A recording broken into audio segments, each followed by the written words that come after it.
All right, man. What's going on? What's going on? What's going on? Let's allow the stream to get out there and hopefully we can get some people to join today, man. How y'all doing? This is Larry, man. On this beautiful Sunday today. It is hot outside. I don't know what it's like where you at, but where I'm at, it's no joke.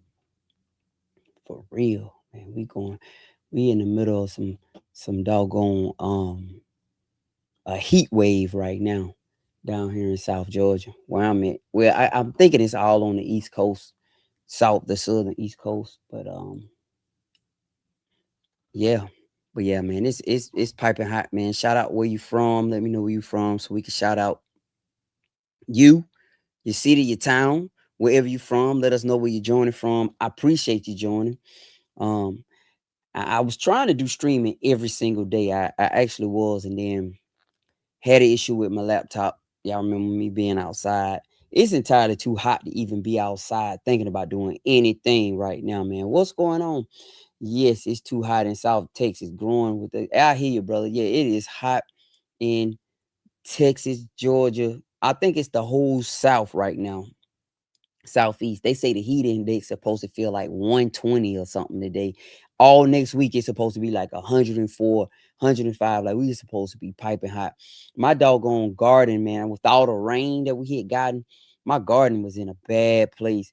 But now with this heat, I think he's gonna dry everything out. Let's see where everybody calling, checking in from, man. What's going on, Sherry? How you doing? We got bouncing off the Wallers, Manchester, Tennessee. Sherry Cooper is from the ATL. What's happening, Sherry? Is that Lincolnton Fleming? That's from Waco, Texas. Bouncing off the Waller said they are sitting at 100 in Tennessee. Absolutely. It is piping hot down here in the South. I don't know how it is up north, Midwest, out west, but in the Northwest, Northeast, but down here in the South, man, we are dealing with some strange, we ain't gonna say strange. It is July. We going into July. I always say it's hot as July in Georgia. What's going on, Alonzo from ATL? James from Statesboro 912. What's happening, brother? Rochester, New York. Cynthia from Rochester, New York in the house. James said they 105 heat index in Statesboro. Yeah, man. I'm right down here in Central Georgia, Southeast Georgia as well, man. I don't even know. Let me read. They saying it's 94 where I'm at, but I don't know what the heat index is. But I can tell you straight up, it's burning up hot outside, man. I just gave the dog some frozen chicken. I had some chicken that we processed and I froze it. And when it's hot like this outside, I give them frozen stuff. I let them come in and stuff too, but they be dirty. Like for real. Them jokers, they baths, man. They go out there, man, be in the pond. So they sitting out there up under the shade right now. And then the crazy part about them, when I set up a fan, they won't get in front of the fan. So anytime I put a fan out, anything, they don't like the fans. They rather go dig somewhere and lay down. And what Duke does, he go jump in the pond. He go swim. They swim. But I just gave him a frozen chicken leg, a half a chicken a piece. Well, the carcass of them. So they should be cool, cooling, cooling, cooling. Kansas City, what's happening? Nashville, what's happening? Nashville, Cashville, Maryland, transplant from New York. That's Robin. What's up, Robin? 75 through 88 is okay. That's cool up there. Tanya from Chicago, making sure I get all y'all. Okay, Tanya from Chicago, Chris from Nashville, done deal. What's happening, Chris? Patrice from Shaw from Kansas City, Missouri. Sherry said Europe is getting hot weather too, and that is real. Wow. Hines, what's good, bro? What's happening, man? What's happening? What's happening, man? I'm gonna send out all the free gifts probably tomorrow, not tomorrow, this week coming up. Um, I got a new batch of seasoning coming in, so eh, y'all gonna get them. Y'all get them. Just know they coming. If they don't be there within a week or so, they coming. All right, but yeah. Let me see. Yeah, he said it's hitting Tennessee. Sharon Hill from Illinois. How long have you had your farm? 4 years. Aisha, what's happening? James, give me a watermelon. Give me a watermelon also. Yeah, I've been I got a watermelon yesterday. It's a watermelon place right down the road. It's pretty good, man. For real, man. Arkansas, James Miller from Arkansas. Arturo S. Thornton from is that Java, VA? I guess that's Java, VA. Michael Gooden from Dallas, Texas. What's happening? OG Nard Miller from Salisbury, North Carolina. What's happening, North Carolina? Courtney Curry from St. Louis. What's happening? Billy Bridge from Peachtree Corners. I know all about Peachtree Corners. My office used to be in Peachtree Corners. Yeah, right outside. It's in Norcross. It's just Norcross. They just call it Peachtree Corners now. What's happening, Loretta Young from Chicago? You've been watching me for a minute. Appreciate you, Chris, man. James Myers from Youngstown, Ohio. Calvin McDonald. What's happening, bro? What's going on, man? Appreciate the shout out, man. Robert Jones out of Phoenix City, Alabama. Phoenix City. I've been fishing down there before. A friend of mine, she was Miss Lady when I was younger. She was dating this guy, and he had a place down there, and they took us down there to go fishing. Me and my cousin, they took us down there to go fishing, and it was on like a private pond, overgrown pond. Man, I got out there, man, and I told them fish up, boy, for real, man. Yep, it was in Phoenix City, Alabama. What's going on? High Desert, California.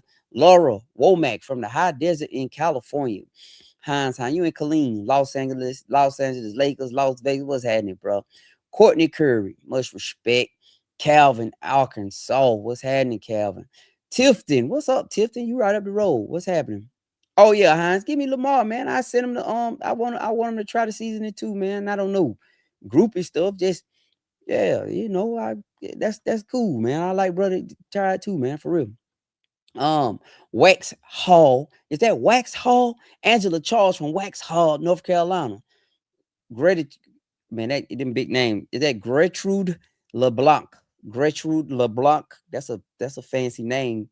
That's a different name. I ain't heard nobody name. Is that Gertrude LeBlanc? She from New Orleans. My brother-in-law from New Orleans down there. Okay, she from San. Is that Shanquay? How you pronounce that? I don't know. Sanchez, Madeira. I don't know these names, man. Y'all got me on the names, man. What's going on? Shaniqua. That's Shaniqua. That gotta be Shaniqua. That ain't Shaniqua. I got a niece named Shaniqua. That's what I'm saying. I don't know. San Fran, my son on the bay, man. My son out there in the bay, man. Hey, shout out to San Fran, man, for real. What's up, Jill? Vicky. Hello, Vicky from North Carolina. What's happening, Vicky?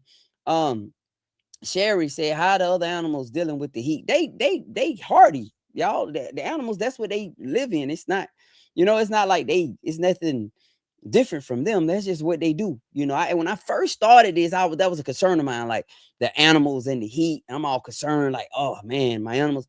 Nah. As long as they have a shade tree and some fresh water, man, they gonna figure it out. I'm telling you, get them a fresh thing of water and some shade tree, man, they're gonna go figure it out. Always, man. The animals are resilient, man. We as people, we kind of worry for them, but no, they okay. Trust me, they okay. Jay Hill from Macon. What's happening, Macon? Bill County. Jasmine Harris said, "Is that Yasmin? I think that's Is it Yasmin or Jasmine? I guess it's Jasmine Harris. Wisconsin. I can't wait until the Lord bless us with a farm. Can't wait to use what you have taught us already. Thank you and the message for allowing us to be a part of the farming family. Amen. Listen, the farm is a lot of work. I want to tell you, man. Listen, the farm a beautiful thing, but it's a lot of work, guys. And it's better to go into the farm and the farm life with people who are down. Like I'm telling you, you don't go in it with anybody who's suspect. I'm just being honest with you. So I got a rider with me. My wife is absolutely the phenomenal. My wife is phenomenal, man. She holds me down. I know sometimes I be in stuff and she don't complain. My wife right there, like, okay, like right now we just had to finish processing the last chicken. I'm so glad that's done, guys. I don't even know how many chicken we processed, but I'm glad that's done. We processed a bunch of chicken. We got a lot of dog food out of it. We got a lot of people food out of it. The chickens, if you are a dog raiser and you raise dogs, you need to raise chickens too. And I'm not talking about the layers. I'm talking about the meat birds, or you could just raise some layers and get eggs out of them and butcher them out, as time go on. But man, you get so much dog food for them. And I'm telling you, you know how expensive dog food is. Rabbits. I'm thinking about doing some rabbits. And the chickens just exclusively for the dogs. Straight up, man. What's going on, Homestead, Florida? What's happening? Is it hot down there? Miami, what's going on? Is it hot down there? Toby Love in Louisiana. What's up, Louisiana? What's up, Louisiana? Peace. Larry Brown Jr. checking in from Los Angeles. King Joseph, what's happening, my brother? Always good to, man. You always you support, man. Shout out to you, King, for sure. Sharon in NYC. Everyone received their Father's Day bundled and they love them. That's great to hear. We really worked hard to get those Father's Day bundles out, guys. We really did, man. We bust our butts to try to make sure they got out in time.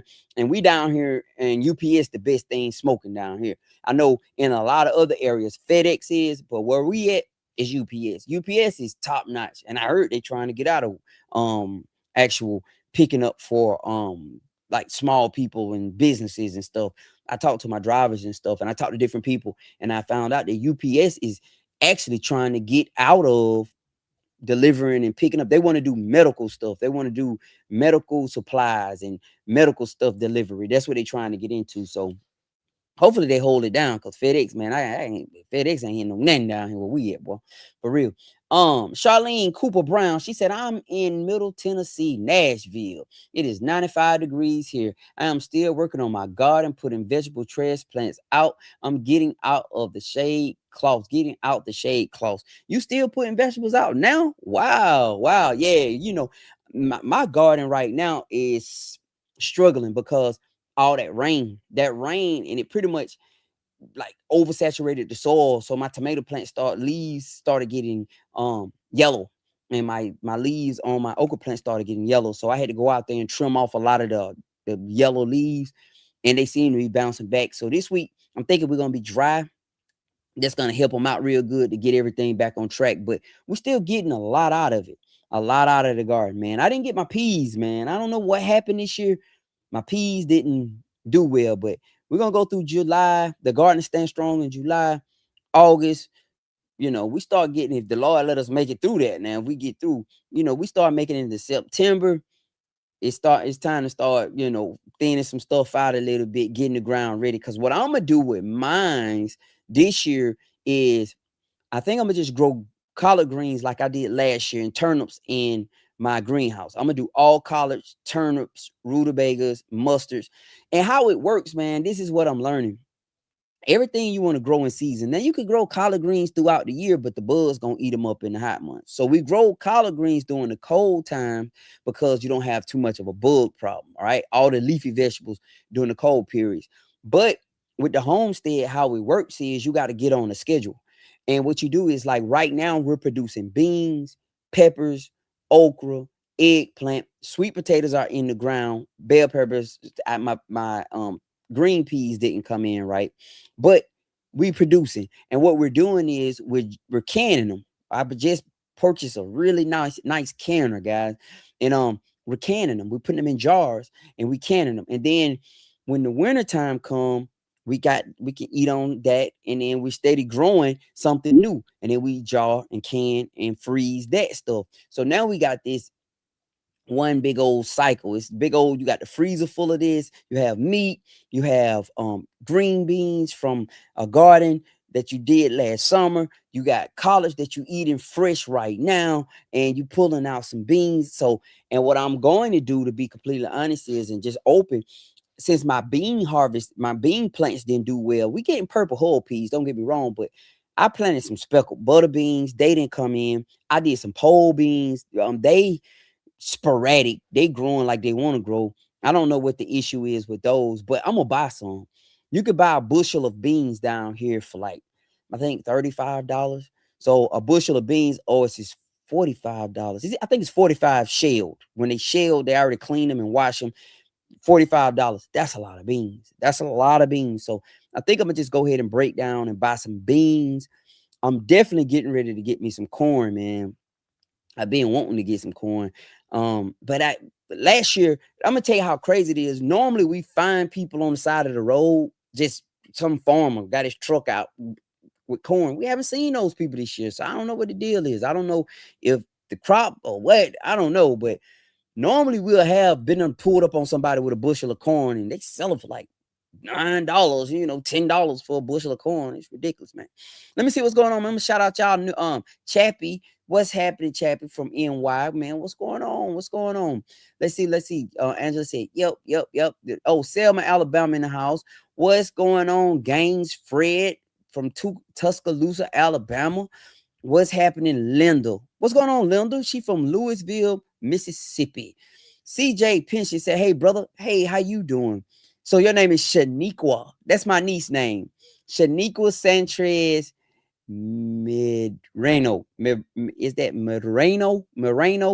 Well, whatever, right? But hey, Neek. But that we call my niece, Neek. Hey, Neek. But anyway, let's go. What's going on, Lancaster, South Carolina? That's Riri Talford. Cham. Is that Cham Seal? He from Greenwood, South Carolina. Man, my South Carolina people come through, but I'm starting to see a lot of Nashville. I can understand why my Nashville people, because I was up in Tennessee for 6 years, right? Chattanooga was my second home, like for real. Chattanooga was my second home. Love it up in the Tennessee Valley, like up in that area, man, where that river come through down there in between. Is the not it's Moneagle, Jasper, Tennessee, all down through that little valley area down through there. Man, it's beautiful down there, man. I love it up there. I used to fish up there like crazy. So Nashville in the house, man. What's going on? Larry Brown, yeah, King Joe. Do you deer hunt? I'm getting me a deer this year. Jay, trust. I'm gonna get me a deer this year. I'm getting me a deer this year. If it's the last thing I do, I'm not buying me. I'm getting me one. Now, the beauty of my situation is I stay right by water. So it's always some deer trying to drink out that pond over there, right? So it's a little walkway in the back, well, a pond dam road that it's a pond dam, and because they dam that pond up, and it's like a little road back there, but it's don't know about drive on it or nothing, but we go back there and cut it. The neighbor up the hill come down and cut it. We all try to maintain it. But what happens is the deer be back there, man, during the winter months, because I got cameras in the back, and they set the cameras off all throughout when they get in the rut around about November, when they start rutting, man, the deer be back there. So I told my wife, I said, look, we got to get us a deer this year. I want me a deer in the freezer, if not two in the freezer this year. And since I'm learning how to gut and quarter them out, I got a story about the quartering out. I definitely want me one now, because low key, I ain't gonna lie, man. I was kind of queasy about that. Not no more. I can handle my business with gutting one out. But let me tell you something. Shout out to David Kicklighter, man. He owned Kicks Meat down in Nichols, Georgia. So he saw me struggling. This is my butcher, right? I take all my stuff to David. Kick all the meat I'm gonna be selling off farm. I'm gonna get processed at, because he a USDA state approved butcher. So I'm gonna make sure especially when we go across state lines. But he reached out to me the other day, man. He said, man, I saw your video. Basically, well, he didn't say I saw your video. He saw my video. He said, Larry, if you want me to show you how to quarter an animal out, won't you just come down here and we'll show you how to do it? I said, cool. He said, I said, when? When can I record? He said, give me 2 weeks. He said, give me a couple weeks. So hopefully everything work out and I can go down there to his shop and he can teach me how to butcher out an animal. And I want to get him to show me how to make sausage and stuff too. I'm following up in there. You hear what I'm saying? Good folks. So yeah, man, I want to get me a deer this year. You've been learning a lot from me, CJ, man. I try. All right. I'm trying the best. And what you're doing, CJ, you learning with me.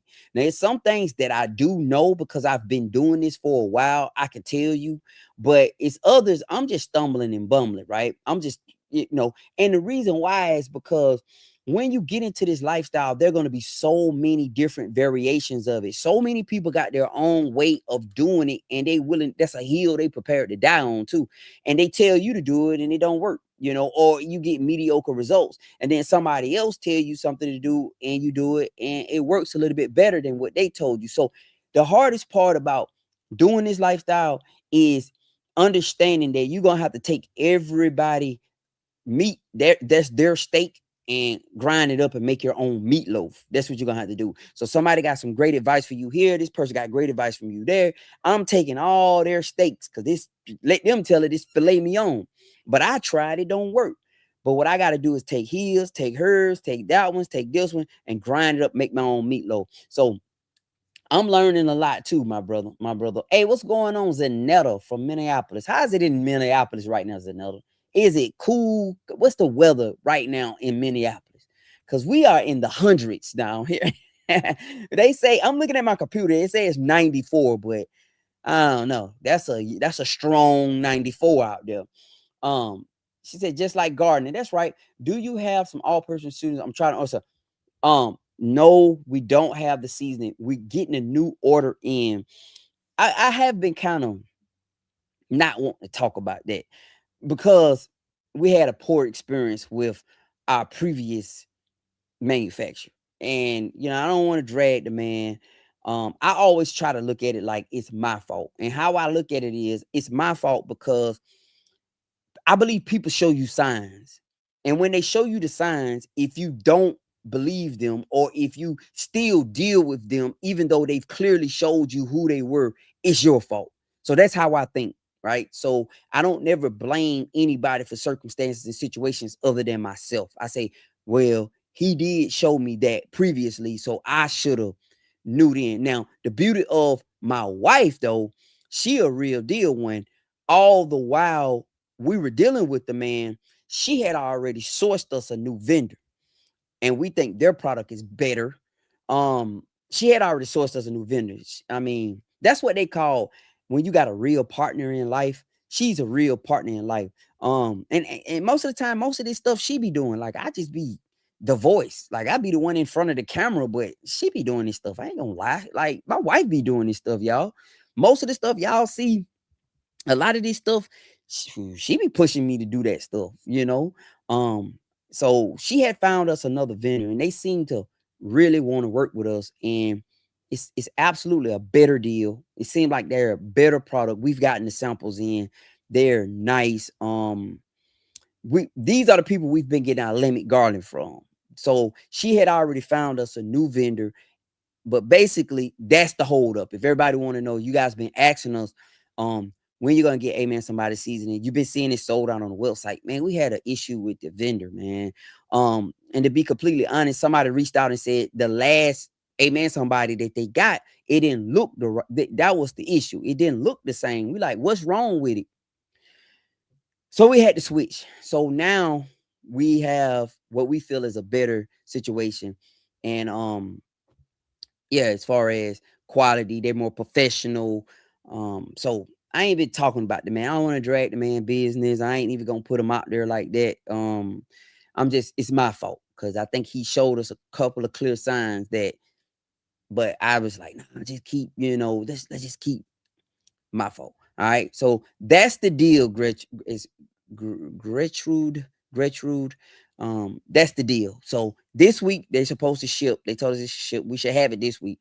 And once we get it, it's gonna go back up on the site, and then we good to go. And I'm thinking we shouldn't have no outages no more. We shouldn't have any outages. So everybody who I promised something free to, that's why I said we get our shipment in this week. We get it in this week. New thing. So just be patient with us. We small, guys. It's small. When you're trying to build something from scratch and you really don't know the big people, and the big people don't want to deal with you because you're not big enough. And I understand, like, it ain't even worth them cutting on their machines. You get what I'm saying? So you in that mode of you're not what you were, but you're definitely not what you're gonna be. But so that's where we at right now. But I thank y'all. All right. Anyway, let me see. Conscious said, watching y'all is hard to buy meat in the store. All the meat in the store, in my opinion, is old. It is, y'all. It's old meat. I'm telling you. I can't say that emphatically. Now, I can say the chicken that I've tasted from the meat. I ain't gonna lie on Walmart meat. I can't say I've tasted really old chicken from Walmart. It smells funny sometimes, though, right? But it's a few other places I went to, and the meat has been, I could tell it's old. And you never can tell the meat is old when you cook it. When the meat is fresh, you really never can tell it. It's when you let it cool off and you try to heat it back up. That's when you can taste it. You always can taste it being old when you try to heat it back up. Now, somebody told me that what they're doing in the stores is they're injecting them with fluid to make them seem bigger and to make them add flavor to them. So when we cook them, that process a lot of times that meat and stuff, that flavor come, whatever that is, it come out of it. And then when you go back to try to warm it up, you can taste it's not, yeah, but I don't know. Yeah. I haven't eaten any meat from a store in a few years now. Yeah, I haven't eaten any meat from the store in a few years. It's been about 3 years. About 3 years since I've eaten anything out of the store as far as meat wise. Everything else we got in our freezer. We were going to this butcher up here, getting some meat every now and then. But the last time I went, his chicken didn't taste right. I was like, yeah, they selling old stuff. We got a couple of pigs butchered out. We still got a freezer with that in there. We got some beef still in there. Plus, we got goat meat. We have goat meat, and y'all seen us just putting all that chicken in the freezer. So we pretty much situated. And what I want to say is this, guys, it don't take a lot. It really don't take a lot, especially if you're not a beef eater. Let's say you don't eat beef, you don't want goat, no kind of red meat. You just want white meat like chicken or turkey. Man, you could grow that. I'm telling you, you could grow that in your backyard, and butcher it out. But I know people not gonna do it, but it's like gutting fish. Like for real, if you can clean a fish, you can clean a chicken, guys. I'm telling you, like if you can clean a fish, you can clean a chicken. Let's see what's going on. What's going on? Bama. Cam, what's happening, my friend?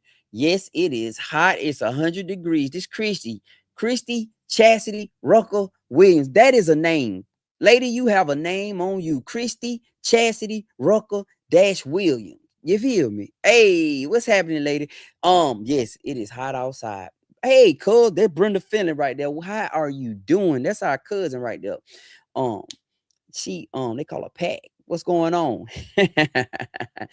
Facts. Yeah. Let me see what Pamela shared a link out. Let me see. I don't know what that is, Pam. I ain't gonna click on that. Plumber Stock Central. Maybe that's something. I'm not fooling with that. Let me see. Tex Ferguson. What's happening, bro? Tex said it's 90 here today. Yes, sir. Yes, sir. Yes, sir. The Southeast gonna burn up for a little while. You tuned in from New York City. Love the farming videos put out. Keep up the great work. Thank you, Reggie. Appreciate it, man. This is my goal. I want y'all to understand what my goal is. My goal is to allow people who live like I've lived my entire life in the city, from the city, never lived in a rural area. Okay, one time in Atlanta, I stayed with my auntie in Austell for probably about 3 months, maybe 3 months. And I lived out there. I didn't even make it the whole summer, and I had to get up out of there. But that was the only per se rural area I ever lived in.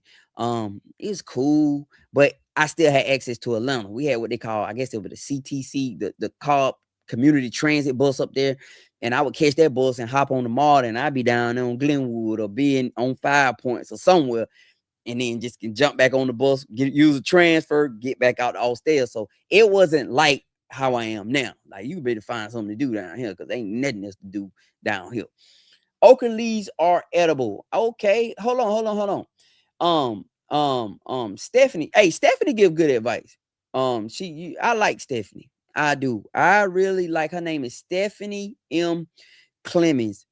She is smart. She a smart person. Yeah. So if y'all see her come in, I'm just telling you now. I pay attention to what she say. FedEx and UPS just held a super layoff in the Southeast region. You're absolutely correct. And they're trying to buy out the drivers. The drivers, they're trying to buy them out. I've spoken to several of the drivers. They offer them some decent money. I take it. Like, I'm sorry. Like, I'm taking it. Like, I don't know what they think about. Like, they offer these for like 150. You hear what I'm saying? Clean 150. Wow. You get me? Like, it's a few of them. I don't know what they think about. Like, I would take that money in a heartbeat. Because really and truly, like I was explaining to somebody, this is my personal opinion, because they got what they call a collective bargaining agreement or whatever, right?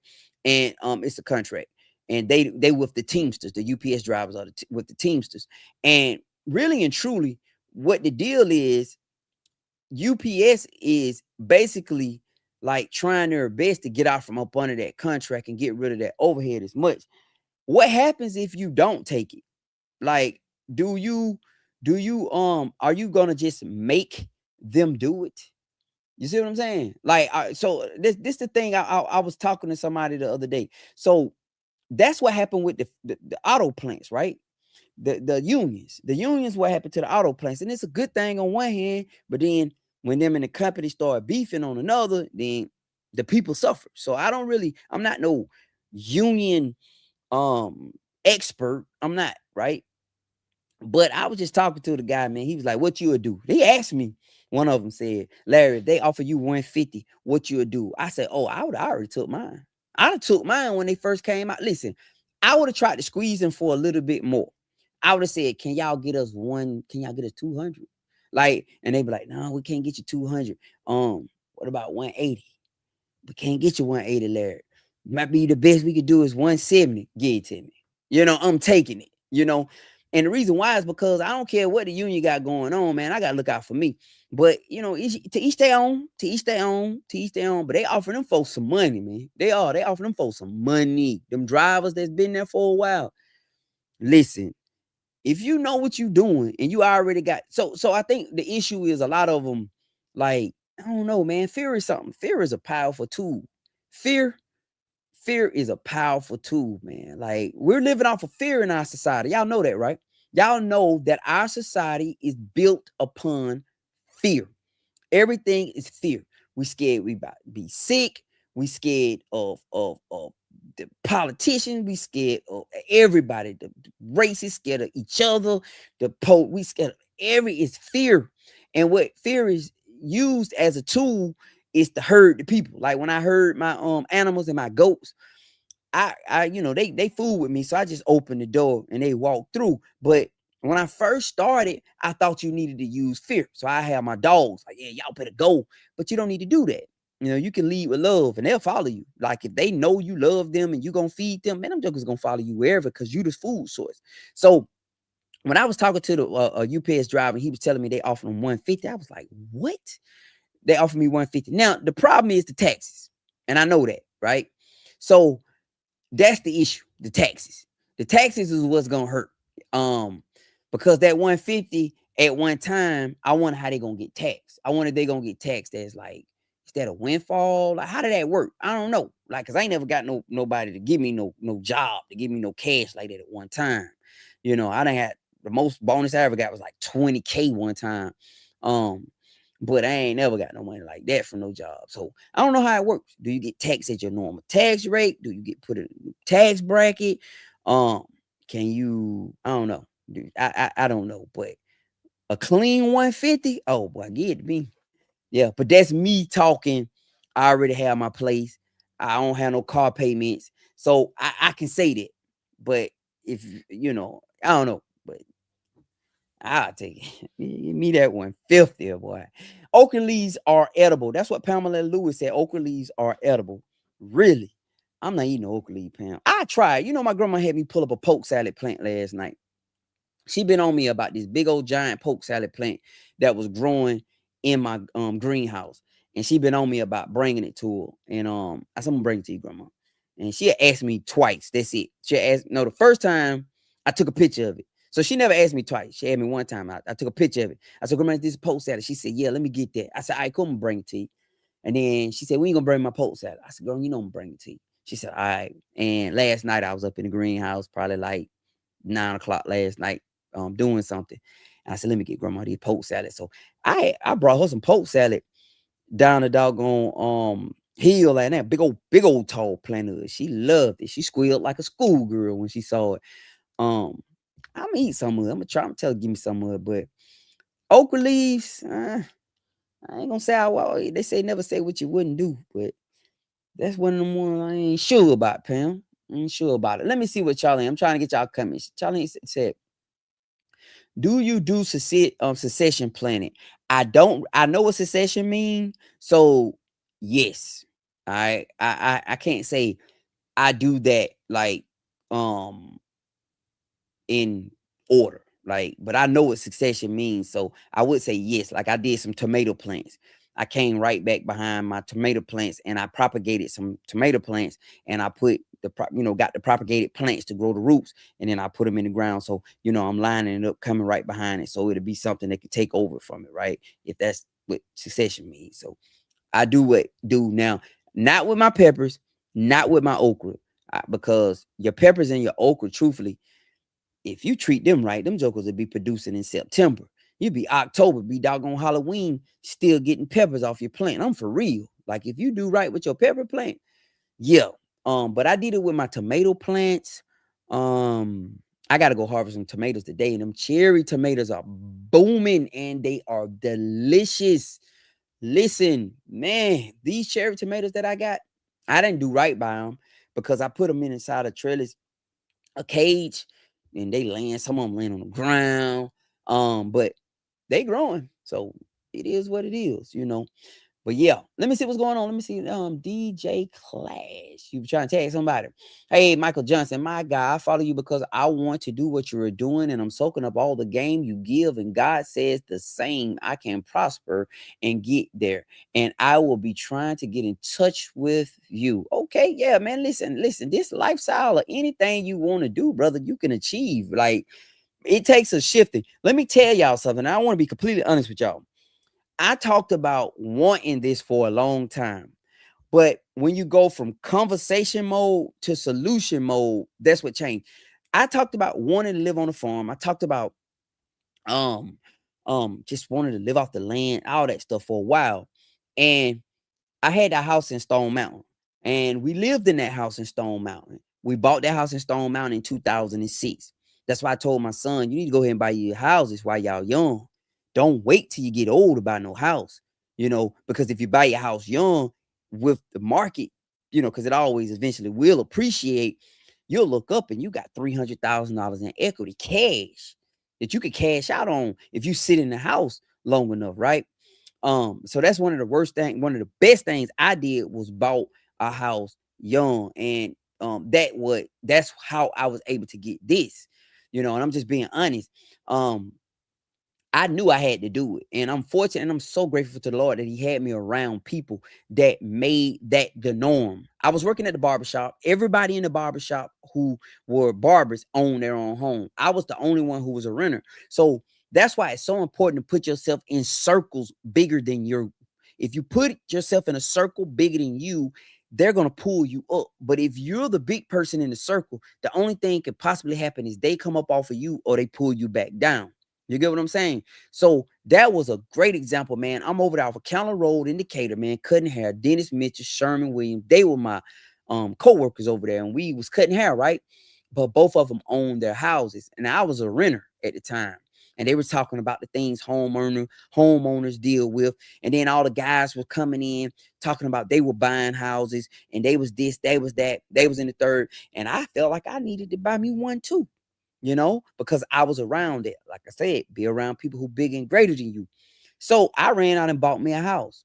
Got the house, wasn't the best deal, but the Lord worked it out, right? And 15 years later, was able to sell that house, took the proceeds from that house and bought this down here. Yeah, I didn't put no money down. I told my wife if she's willing to come with me, and she's a rider. She said, yeah. I said, let's just go. And we get out the city and we reset. And that's what we did. We sold, found this place, took the equity money instead of putting it down on our dream house, putting it down on some cars. I remember when we couldn't find a property, I was to the point, I said, let's just pay the cars off. My wife said, we ain't paying nothing off. I'm going to keep looking. When I say this lady took it upon herself and made it her job to look for a property every day, I'm working. At the time, my business was flourishing. I mean, we were doing extreme numbers at the time. We were doing okay, right? And I was to the point where I was like, man, I'm just ready. We couldn't find a property. We couldn't find a property. Every property we found, they were either out of our price range, because remember, we were trying to use the cash we made, right? We weren't trying to get in no debt. So either they were too expensive or they sold real fast. They sold real fast. So we really got us apartment. We stayed in the apartment for a little while, and we just looked and looked and looked. And she made it her job, man. I'm talking about like she's sending me things every day. What you think about this? What you think about that? What you think about this? What you think about that? We found one up in Cloudland, Georgia. Went up there. It didn't work out. But we saw this. It was off the market. It was under contract. I was like, man. She called me a few days later, said, you remember that apartment, that property that you said you would like to live on? Yeah, it's back on the market. Jumped in the car, ran down here. The rest is history. But it was a cash deal. And that's why I say, man, you got to be in position, man. That's how you come up on stuff. Being in position. And it all started. I can look back now and see where it started. It started with me going to get a job at the barbershop. I wasn't making a lot of money at the barbershop, but I was around people who was doing bigger and better things than me. And that forced me to want to fit in with them because I just wanted to fit in with their conversations. Like, I want to talk about home ownership. I want to talk about, man, I got to find this. Man, I got this issue, blah, blah, blah, right? So I ran out and bought a house just so I could fit in. Because of that, stayed in the house, didn't quit. Like, man, I got about 1 million testimonies that just tell you how we got here.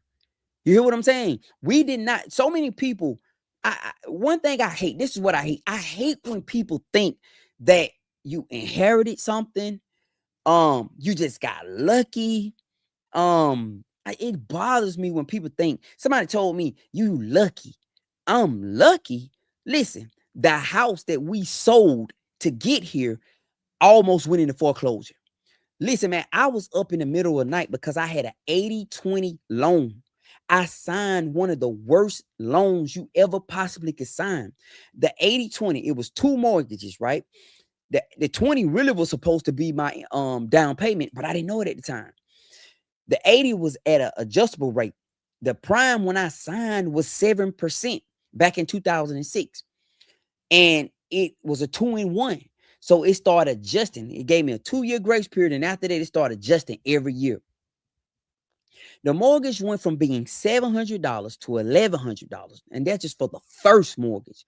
I looked up, my $700 mortgage was $1,400. What happened was, and the second, I'm talking about, it adjusted up to 11%. It went from the prime rate. It went from 7% to up to about 10 to 11%. It was $700 and some dollars at first. Now the first mortgage is like $1,100. I haven't even told you about the second mortgage. The second mortgage was an interest-only loan with a balloon payment on it at 15 years. It was at 11%.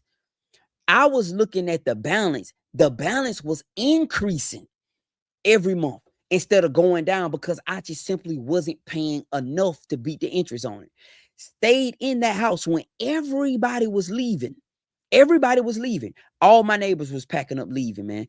Everybody left. We watched the neighborhood go from being full-time homeowners with families, our kids outside, playing with these kids. Because when we moved into the community, we wanted our kids to grow up. We watched the whole community shift. Then it went to nothing but, because the investors started buying up the property and renting them out. So now what we started getting, we didn't buy for. All right. We didn't pay for, we didn't buy to pay to be in that community for this. But we stuck it out. Several times we wanted to leave. You hear what I'm saying? Several times. I'm up in the middle of the night. Everybody in the house sleep. I'm looking at the ceiling because I can't make the mortgage payment. You hear me? I can't pay it. I just simply can't pay it. All I can pay is the 7, and they not budging. But by, the grace of God, we stayed in there. That same house, we eventually refinanced for a 15-year. When we refinanced it, we didn't refinance to take any equity out. We just got a better loan. So when we got the better loan, I had to go through, hold on, I'm missing a step. I had to go through what they call modification. I had to get a loan modification by this company called NACA. So if you're in a mortgage crisis right now, you're going through it, go through NACA.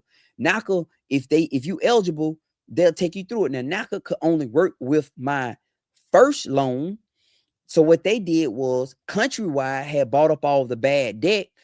Bank of America, because they got bailed out, part of the bailout was they had to take on all that bad debt from Countrywide.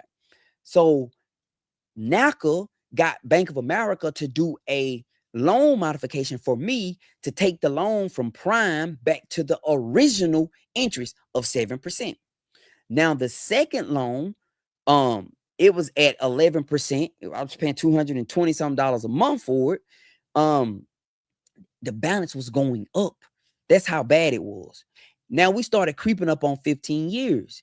Well, we wasn't there yet, but we started creeping up on it. I didn't know what to do.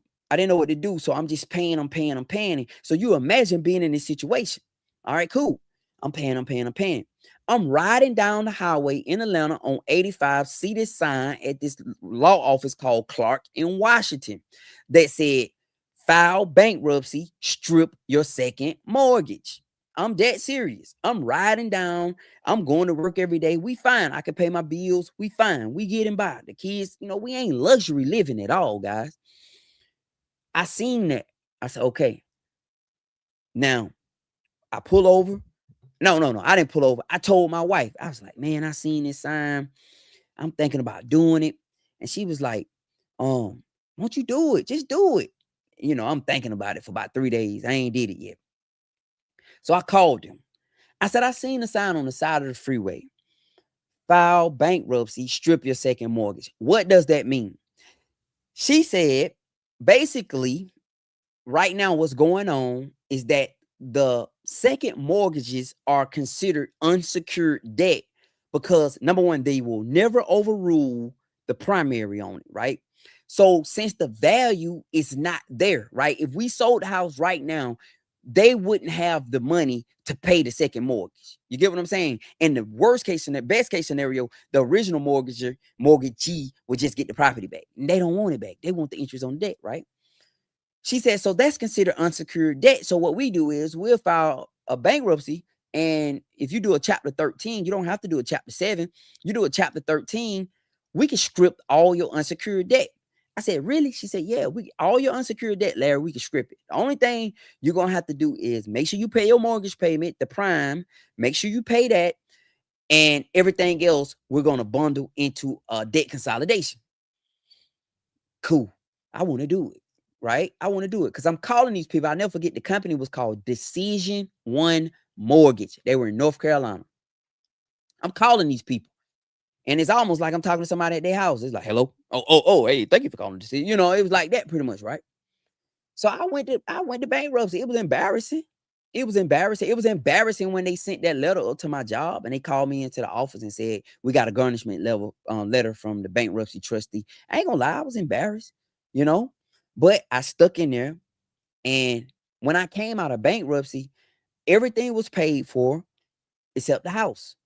And what we did was, instead of just being big time, we did end up getting some new cars because my wife van was giving us problems. She got transmission issue, had to put a new transmission and an engine in it. My wife's van was a problem. So we ended up getting some new vehicles, but it didn't kill us. And we was able to pay additional money on the mortgage. So every month I just started paying the additional money that I had to pay. So instead of just they wanted me because I had signed a 15-year. I said, I'll do a 15-year at 3%. The interest rate had went down, but we had the equity to cover it. The reason why I couldn't refinance out of it at first is because the money wasn't there. The equity wasn't there, right?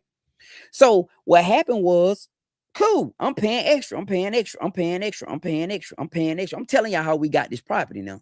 So for anybody who tell me I'm lucky or just something fell out the sky, no, man, there's a story, man, behind this. We went through, several times about to be in foreclosure. Several. We was in pre-foreclosure on numerous occasions. And I understood. I'm talking about, it's embarrassing when people out there taking pictures of your house. You don't hear that? If you ain't never been through that, don't come talking to me about I'm lucky. No, when people outside taking pictures of your house, you see them ride and take a picture, they finna put your house on the market, man. You hear what I'm saying? Cool. So I'm paying extra on the mortgage, paying extra on the mortgage, paying extra on the mortgage, paying extra on the mortgage. Just keep paying extra because I want to get out of this. I want to get out of this. My goal was, baby, we just gonna live in this house. Like, this is just be it. The neighborhood ain't the best, but we're just living. They done broke into the house before. We done stole packages off the front porch. We done had to get cameras put all around the house. Everybody knew we had cameras. So they kind of left us alone. When we kept, and then I was getting the house renovated, because we wanted it nice. It was a dump up until that point, but everybody loved to be over there. We got so many pictures of us being in that house. I done ripped up the floors, the cabinets, but everybody loved our house, right? All right, cool. Kept paying. So 2021 hit, her and I talking about what do we sell? You know, we just talking and dreaming. What if we sell? What if we sell? She bust out and said, let's just go ahead and do it. You've been talking about it for years. Let's just go ahead and do it. And I said, all right, let's do it. Let's do it. Let's do it. Let's do it. I'm still not like for real about doing it, guys. I'm still not serious. But she said, let's do it. Let's do it. You keep talking about it. So my brother, my stepbrother, Dre, his wife at the time, Erica, was a realtor. So she said, just call Dre. I called Dre. I said, Dre, tell Erica I want her to put my house on the market. He said, all right, cool. All right, bro. So she came up the next day. She came the next day, looked at the house, blah, blah, blah. She said, I looked at all the comps in your neighborhood. We should be able to get this for the house. What? We can get what for the house? She said, yeah, we can get that. I said, okay, put it on the market. Put it on the market. Got it on the market. Started getting offers. Had one girl put her offer in. She wanted it real bad. Put her offer in, but her financing fell through. She put her earnest money up. So we end up with her earnings. It was very competitive at the time. This is what I learned. When God is moving, it's fast, guys, and you gotta move with him. That's how you come up. That was a wealth transfer. So this girl I'm gonna tell you what happened. This girl put her money up. She put her money up, and she, her earnest money. She said, I know I can get the financing. I put $1,200, $1,500. I forget how much it was. $2,000, $2,500 up. Earnest. All right, cool. Financing fell through. We end up with the earnest money. Cool. Another lady came up. She put 5,000 earnest up, right? She put 5,000 earnest up because she was trying to beat everybody else out. She said, I could put 5,000 earnest up. Cool. So she put the 5,000 earnest up. House went to market. They put in this high bid, this crazy bid. Like the bid was crazy. We couldn't believe they offered that kind of money for it, but it wouldn't appraise for that. How high she came. So they came back and redid everything. We was gonna go with her, but something fell through. We end up with her $5,000 straight up. So right now, I think we end up with, if I gotta ask my wife, I think we end up with about $7,000 or $8,000 in earnest money for every deal that fell through. Like straight up, man. Now, cool. All right, we getting the money in. So now our money is growing. That's crazy. We ain't even sold the house and we done made about $7,000, $8,000. I think it was 6 or 7. It was something like that, right? All right. So young lady come in and say she want the house. Fine, you can get the house. Put her money in. Young girl too. She young. But I'm saying to her, like, I'm saying to myself, like, yeah, this time to buy it, young lady. You buy it because you're gonna buy it right. So she got it. She had a FHA loan. She ended up getting the house. She bought the house. Listen, let me tell y'all something. I really didn't feel like the selling process was real until after we sold it. When we sold that house and we had to make sure, because we had to clean everything up out the house. We had been in the house 15 years. I mean, you don't think you have accumulated as much stuff as you have. But 15 years in a house, you got some stuff in it, right? So we had to clean it all out. And I remember just going over to the house.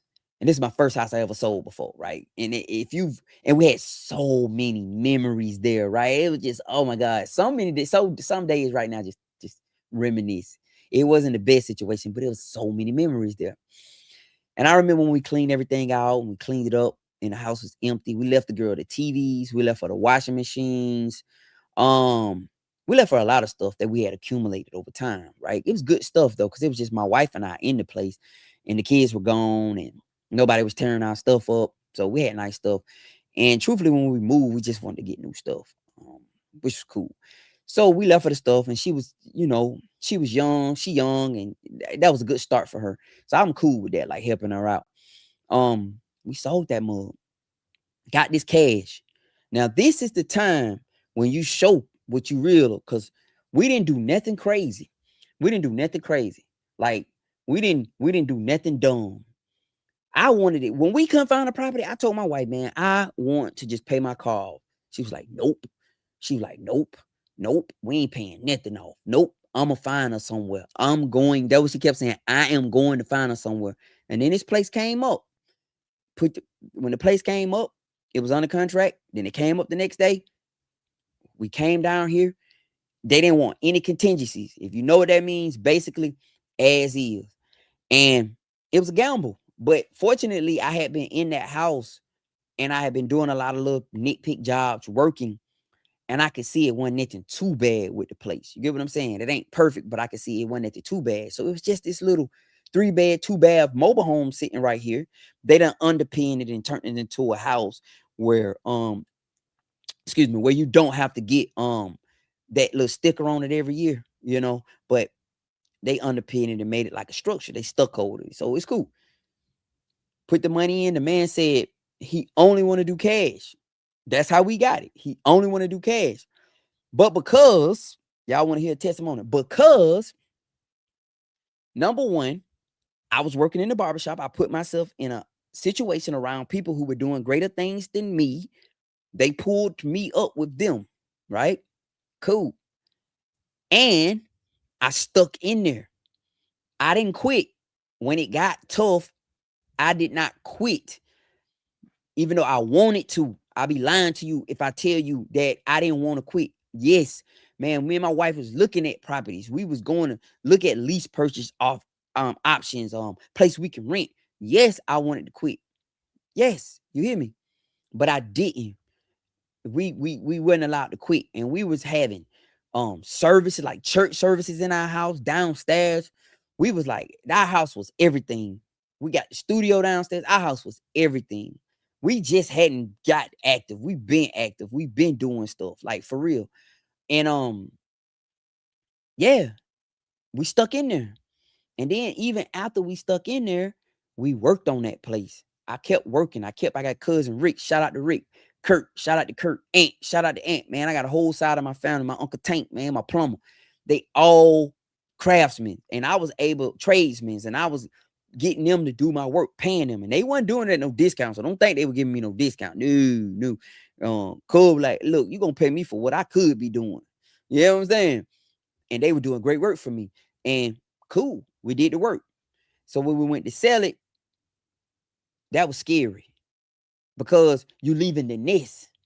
You hear what I'm saying? So that's why so many people didn't move during that time. That was the time. If you sitting on a house, if you've been in your house, I mean, excluding people who they saying this is what this it for me. I'm never going. I'm talking about the younger people in our age group. That was time to sell. I know so many of y'all didn't sell. Y'all should have sold. That was time to say them people were paying. All the people from California, the market was crazy. That was a windfall, man. We were walking away with big old bags of money, and I was able to take the money and buy this. We had to wire that money to the closing attorney, right? And you know when you wire the money, it just disappears at one point. It's not in your bank, and it's not in their bank. Oh, man. Oh, y'all. That was frustrating when we wired that money because you wired to the closing attorney. So the closing attorney was like, okay, yeah, wire the funds. We wired in the funds. I mean, we at the bank doing all the numbers and making sure everything was straight. Because they tell you that's scary. You wiring that kind of money. And we wired it to him. And man, that was scary. Boy, I remember, man. I was like, do they have it yet? And the lady like, it hasn't got here yet. I was like, man, y'all better tell me something. We looking at our account is not there no more. And the closing attorney say they don't have it. Then finally, the closing attorney called and said, y'all clear the close. What day is good for y'all? And we was like, whenever. They was like, y'all clear the close. What day good for y'all? Because it was a cash deal. And we paid $133 for this place. That's what we paid. $133,000 for this place. It's 10.33 acres and it had a house on it. You know, it was a cash deal though. The dude didn't want to do no bank financing. He didn't want to do any kind of nothing. He said, if y'all want it, buy it. If not, we'll sell it. And I respect it because I felt like we were getting enough in the deal to where he really didn't have to bend over backwards for nobody. So him and his wife had moved on. She inherited a bigger property, a nice property from her family. And he just left this one. And that's how we got it. And then they told us we would clear the close. We came down there. He wasn't even there. He came, he had already signed his documents. We came, pulled up, the keys were there. we signed our documents. It wasn't nothing but about 1 or 2 papers. I think it was 2 papers. Yeah. When we signed our mortgage, our first mortgage, the paper stack was this thick.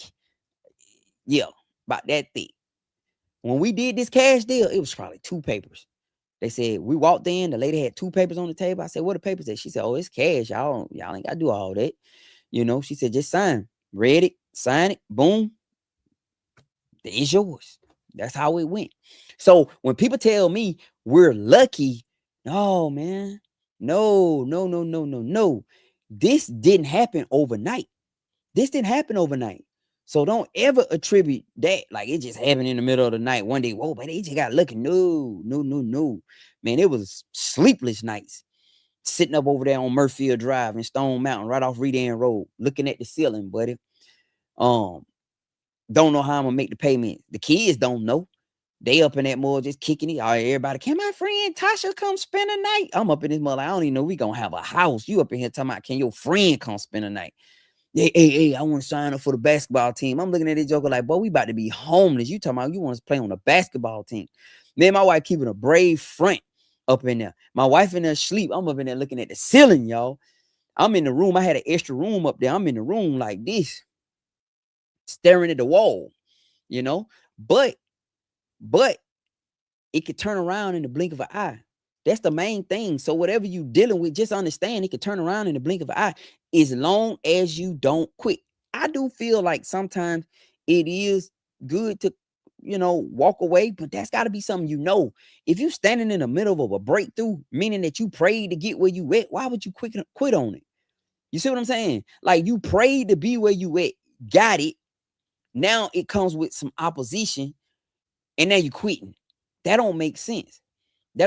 So one lesson that I learned is that you're going to get it, but it's going to come with a fight. And this is the lesson. God promised the children of Israel the promised land, but they had to go take it by force. But he told them, y'all, it's y'all's though. Like, why he couldn't just hand it to them? Nah. It's yours, but you got to go take it. You got to go fight for it. You see what I'm saying? And you got to do some things that don't even make sense at times. You got to cross over the Jordan and hold that up right there in the water part. Like, it's crazy. You got to do some unrealistic stuff at times that defies human logic, but it's already yours. It's already yours. So that's what that's the message. I'm always telling people that the problem is, as people, we're not saying you particular, but we've gotten weak. We want everything handed to us. We think that it's gonna be easy. It ain't gonna be easy, man. No. It's gonna be some work that associated with it. So for so many people who say, I want to farm, I look at them and be like, oh, okay, you're gonna have to work, right? Like, that's some work. It's raining. I'm out here carrying a bale of hay. You know what I mean? Like, the goats down there yelling at me, like they about to die, and they've eaten already today. They about to die, and I gotta take them this over there. Goat got a head caught. Like, yeah, get sheep though. That's a sidebar. If you want to do this, just get sheep. Don't do the goats. Get sheep. Get you a couple goats for meat. Just get sheep. All right, they easier to deal with. Take my advice. They are great animals, and they easy to deal with. Or cows, one or the other. It just take longer, and you need more food for cows. But sidebar. But yeah, man, that stuff gonna come with it's gonna come with a fight. So I just make sure I'm always communicating that with everybody, that you may want it, but are you prepared to fight for it is the question. Yeah, you want it, but will you fight for it? Most people don't want to fight for it. They just want it, right? Yeah, will you fight for it? Will you stand up for it? Will you not quit on it? That's the difference. Those are the people who get the promise. That's the people who get the promise. And we all we got is God's words to fall back on when he gave the children of Israel the promised land. This is y'all promise. And he told them, y'all got to go fight. And it was times when they prayed God hold the sun. God kept the sun up for them so they can go fight. It was time when they was outnumbered and they still had to show up, right? They was discouraged, like, man, we going out here to die. But they showed up and still won because the battle wasn't theirs. It was the Lord's. You hear what I'm saying? So you sometimes you just gotta show up for real. Sometimes you just I don't know how I'm gonna do it. I'm just showing up every day. Yeah. So I use that literally, man. I don't just talk this stuff. I literally believe that stuff. I do. And it's shown up in my life. So don't ever think my wife and I are lucky. Don't think just something miraculous happened to us. We are people who have weathered some storms. And remember when we were moving out of the city, we had just lost KVD. Like that was some major depression. I can't even remember my life in that short period of time because I was drinking and getting high so much. I'm doing weed and I'm drinking. I was ingesting. I was eating it. I had like not edibles, but it was like a oil. So I'm eating it and I'm drinking every day. I'm high. I was in the fog, y'all. I can't even remember my life. I'm telling y'all, that's how high and in the fog I was. And depressed. I was depressed and I didn't realize it. So we going through all that, trying to do business, show up every day for business. Got employee, my wife work over there, my daughter work over there. I'm showing up. I got business partners I gotta show up for. I'm dealing with the grief, but I'm trying to just keep going forward because I know that's what we gotta do. You know, we can't stay still. We can't stop. We gotta trust the Lord's plans, whether it hurts you or not. You know, like, that's the problem. We don't want to trust His plan when it hurts, but when it feels good, it's the Lord's plan. No, so we gotta trust His plan, whether it hurt or not, and that's what I believe. Like, all right, now I ain't gonna say I went mad, I went angry. Yeah. So we dealing with all that, and now we trying to buy a property. But this is one of the best things that's happened because it allowed me. It's so many things. Getting away from the city has been such a blessing. It's just it's so many. It's a whole different lifestyle. You can slow down and focus on what's important, like your health. You can focus on your health. You're so busy in the city that you can't even focus on your health. For real. Like you're not healthy. You living, but you're unhealthy. That was one of the things. I'm alive. I'm showing up because your body will keep going, man. But it can only take so much. So I'm showing up. I'm drinking. I'm eating whatever I want to eat. I'm putting me eating little cake, cookies, chicken wings every day. Just eating all these chemicals and stuff and drinking and everything. I'm overweight. I didn't realize that. I thought I was fine. I went to the gym every day, but I was unhealthy. And the reason why I know is because you can take a chart and read your blood work. And that's why I'm telling I got some whole different, that's a whole different conversation about making sure you're getting a true panel of your blood work because the panels, I'm realizing that a lot of these healthcare providers give are not true.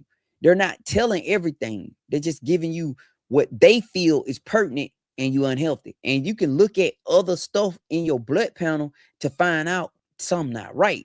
You get what I'm saying? Because a lot of time deficiencies show up in other areas, but if you got a healthcare provider that's only doing certain tests, you ain't gonna know. So that was another thing. When I got down here to the country, the rural area, I'm able to go to a doctor who she was doing a panel and I didn't like it. And what happened was I tried to get my records from the city, and when they came down, there wasn't no information on them. So I started taking control of that myself.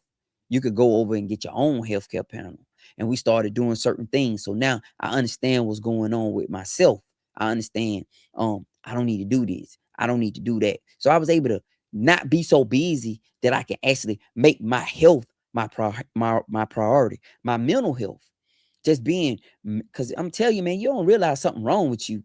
You could literally be depressed and just functional. Like for real, man. These are not the conversation people have. People don't have the mental health conversations. Like you depressed, but you got to get up and go to work every day. So you've become a functioning manic depressive type person. Well, I ain't gonna say manic, but you're depressive, but your thoughts, like you just down, like you don't realize it. You don't realize it. You think, you got anxiety. You don't realize it. Yeah. So that has allowed me to take a step back and be able to make health my priority. Just wake up every morning and make just understanding life. And one of the biggest things the Lord has provided is being able to get my grandma out the city. That right there, as a man, every man want to be able to look out for his mama or his grandma. Like every man, like I ain't gonna say every man, but most guys, right? They want to make sure they mama and they grandma straight. Like they that's them the two they want to make sure. And the Lord has actually provided that opportunity in my life. I was able to do that, like with my grandmama. And that's important. My granddaddy too. But he made it a year. He came out here and made it a year. But now I'm talking to her every day. I go over there and talk to her, take off some poke salad or something, right? Um, that's important. I put some meat on the grill and I throw her some meat on the grill and just she ain't got to ask. She told me the other night. I just put her some meat on the grill and I took it to her and she's like, you just take care of me. I said, you my grandma. She said, I know sometimes I don't even realize that you just I said, yeah, you my grandma. Like I want to make sure you fine, right? Let's see what's going on. Let's see what's going on. Let's see what's going on. Yeah, man. So that's been um, yeah. King Joseph, let me go back up. Let me go back up. PM private messages. Yeah, you say you love this man. Is the land next door available? I would love to be your neighbor. Now, man, somebody bought the land next door, man. It's a dude from McDonald. He got a good deal, man. He got a great deal on that property up there. He bought like 20 some acres, man. I think he paid like 280 some, but he had a house on it. He pretty good. Yeah, King Joseph said, Brother Larry, you know what it is to go through stress, faith, and works together. Great story about the Israelites. There's good takeaways from that story. You are right. Life can be hard at times, but we have God to help. And listen, not only do we have God to help, we have God to guide. And we have to follow. We have to follow. And we have to follow into the uncomfortable places. And that's the part most people don't want to do. We decide we want to take our own life in control. And God let us do it. That's our free choice. That's our free choice. The free will is go ahead, run your own life. Or you can follow me and what I'm trying to do for you. Now, if you follow me and what I'm trying to do for you, I'm going to take you through some things. You're going to walk into the unknown. But if I allow you to feel like you can control it, then what you need me for? So I gotta take you through some things that only I can do. And I'm telling you, man, packing up, moving away from our comfort zone, our close family knit. Like we had, my sister was in the city. Both of my sisters in the city. I got grandmama and granddad in the city. I got aunties in the city. Some of my kids still was in the city. Like, so at any given moment, you could pick up the phone and call for help. But to pack up and move away from that, that's and then in 2023, after we got here, money got funny. So that's the part a lot of y'all don't know. Y'all hear me talk about because I ain't ashamed of it because God brought me out. Why would I be ashamed of something that I'm not even in control of? Right? So God brought us out. 23 hit, business stopped. I'm sitting down here, done packed up and moved my whole family away from the city and down this mug, and now money funny. And the only thing I can stand on is the place paid for. But I don't know if we're gonna be able to keep the lights on. All right. I don't know if I'm gonna be able to pay the taxes this year. You hear what I'm saying? I'm not sure. Y'all got somewhere to go, but they repoed my tractor, so now I can't cut the grass. Y'all want to hear the real story? Cause this the Lord's story. It ain't mine. It ain't my story. The real story is in 23, while sitting down here on the farm and doing videos. I'm down here, don't know if I'm gonna be able to pay the light bill next month. They done repoed the tractor, so I can't cut the grass. You know what I'm saying? The best thing that happened is they repoed it during the time when the grass wasn't growing. Because I don't know what I would have done if they would have repoed it like right now. So I can't cut the grass. I got my grandma and my granddaddy down here. I done told them everything fine to come out here and put you a place on it. Now I don't even know if I could pay the taxes this year. Y'all hear me? Man, y'all just see the smile. Don't understand at times. That same person smiling at you may be going through something serious, right? But the Lord provides. He done showed me one thing. Listen. God says, remember this. It says, many are the afflictions of the righteous, but God will deliver them from them all. Right? So there's going to be some issues. There have to be. But the promise is you're going to get brought out of it. Right? And that's what has happened. So 23 hit.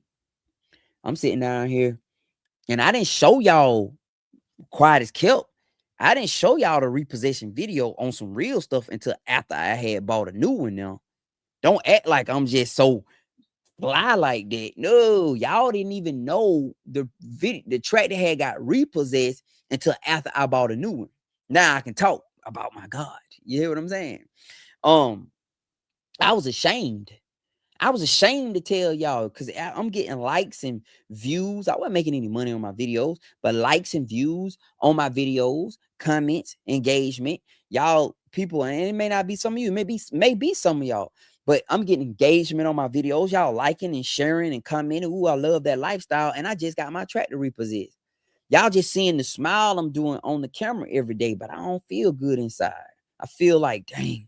And you understand how bad I felt when my grandma and granddaddy down here and I had to get my tractor repossessed. I'm telling them everything fine. I told them, I said, man, I couldn't afford to pay for it. Grandma looked at me and she said, it's going to be all right. You're going to be okay. I said, I am. But I was hurt.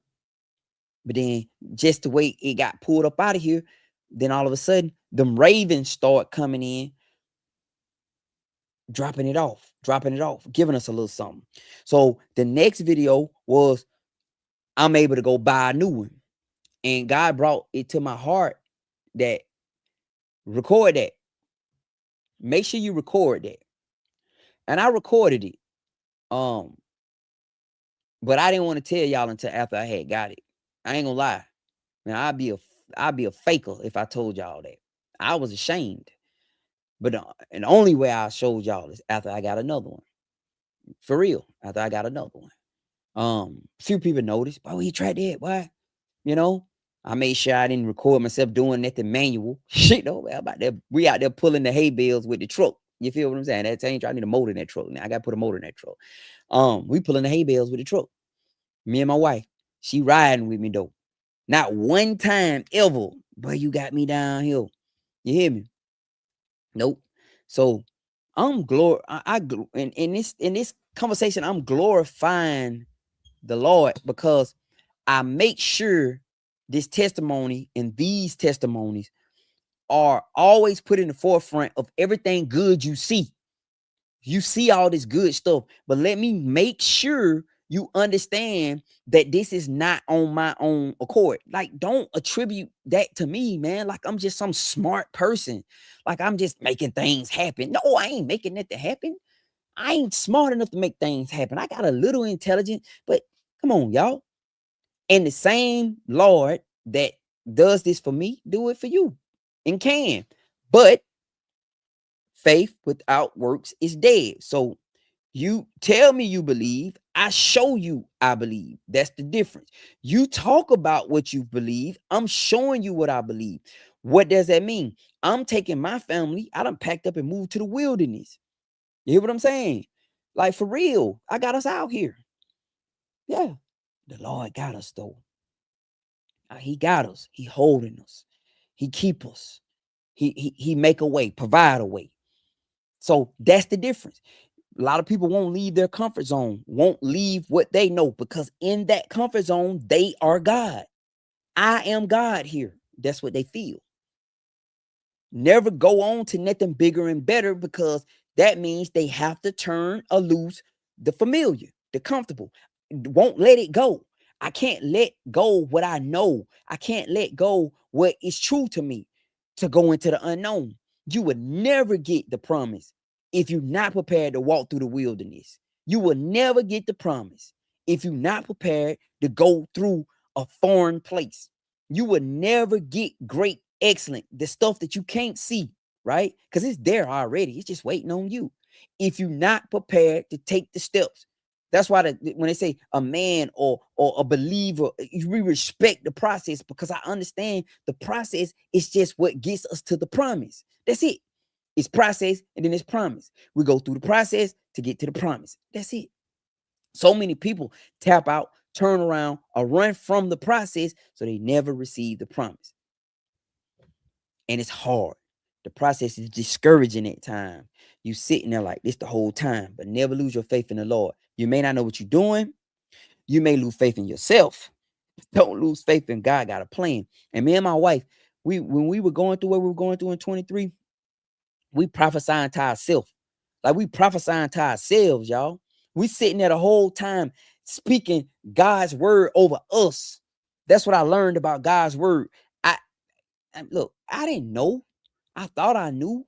I thought I understood, but it took a hardship to teach me, right? So I'm going through the hardship. So now I know that God's word is not just to be read, it's to be spoken out loud over your life.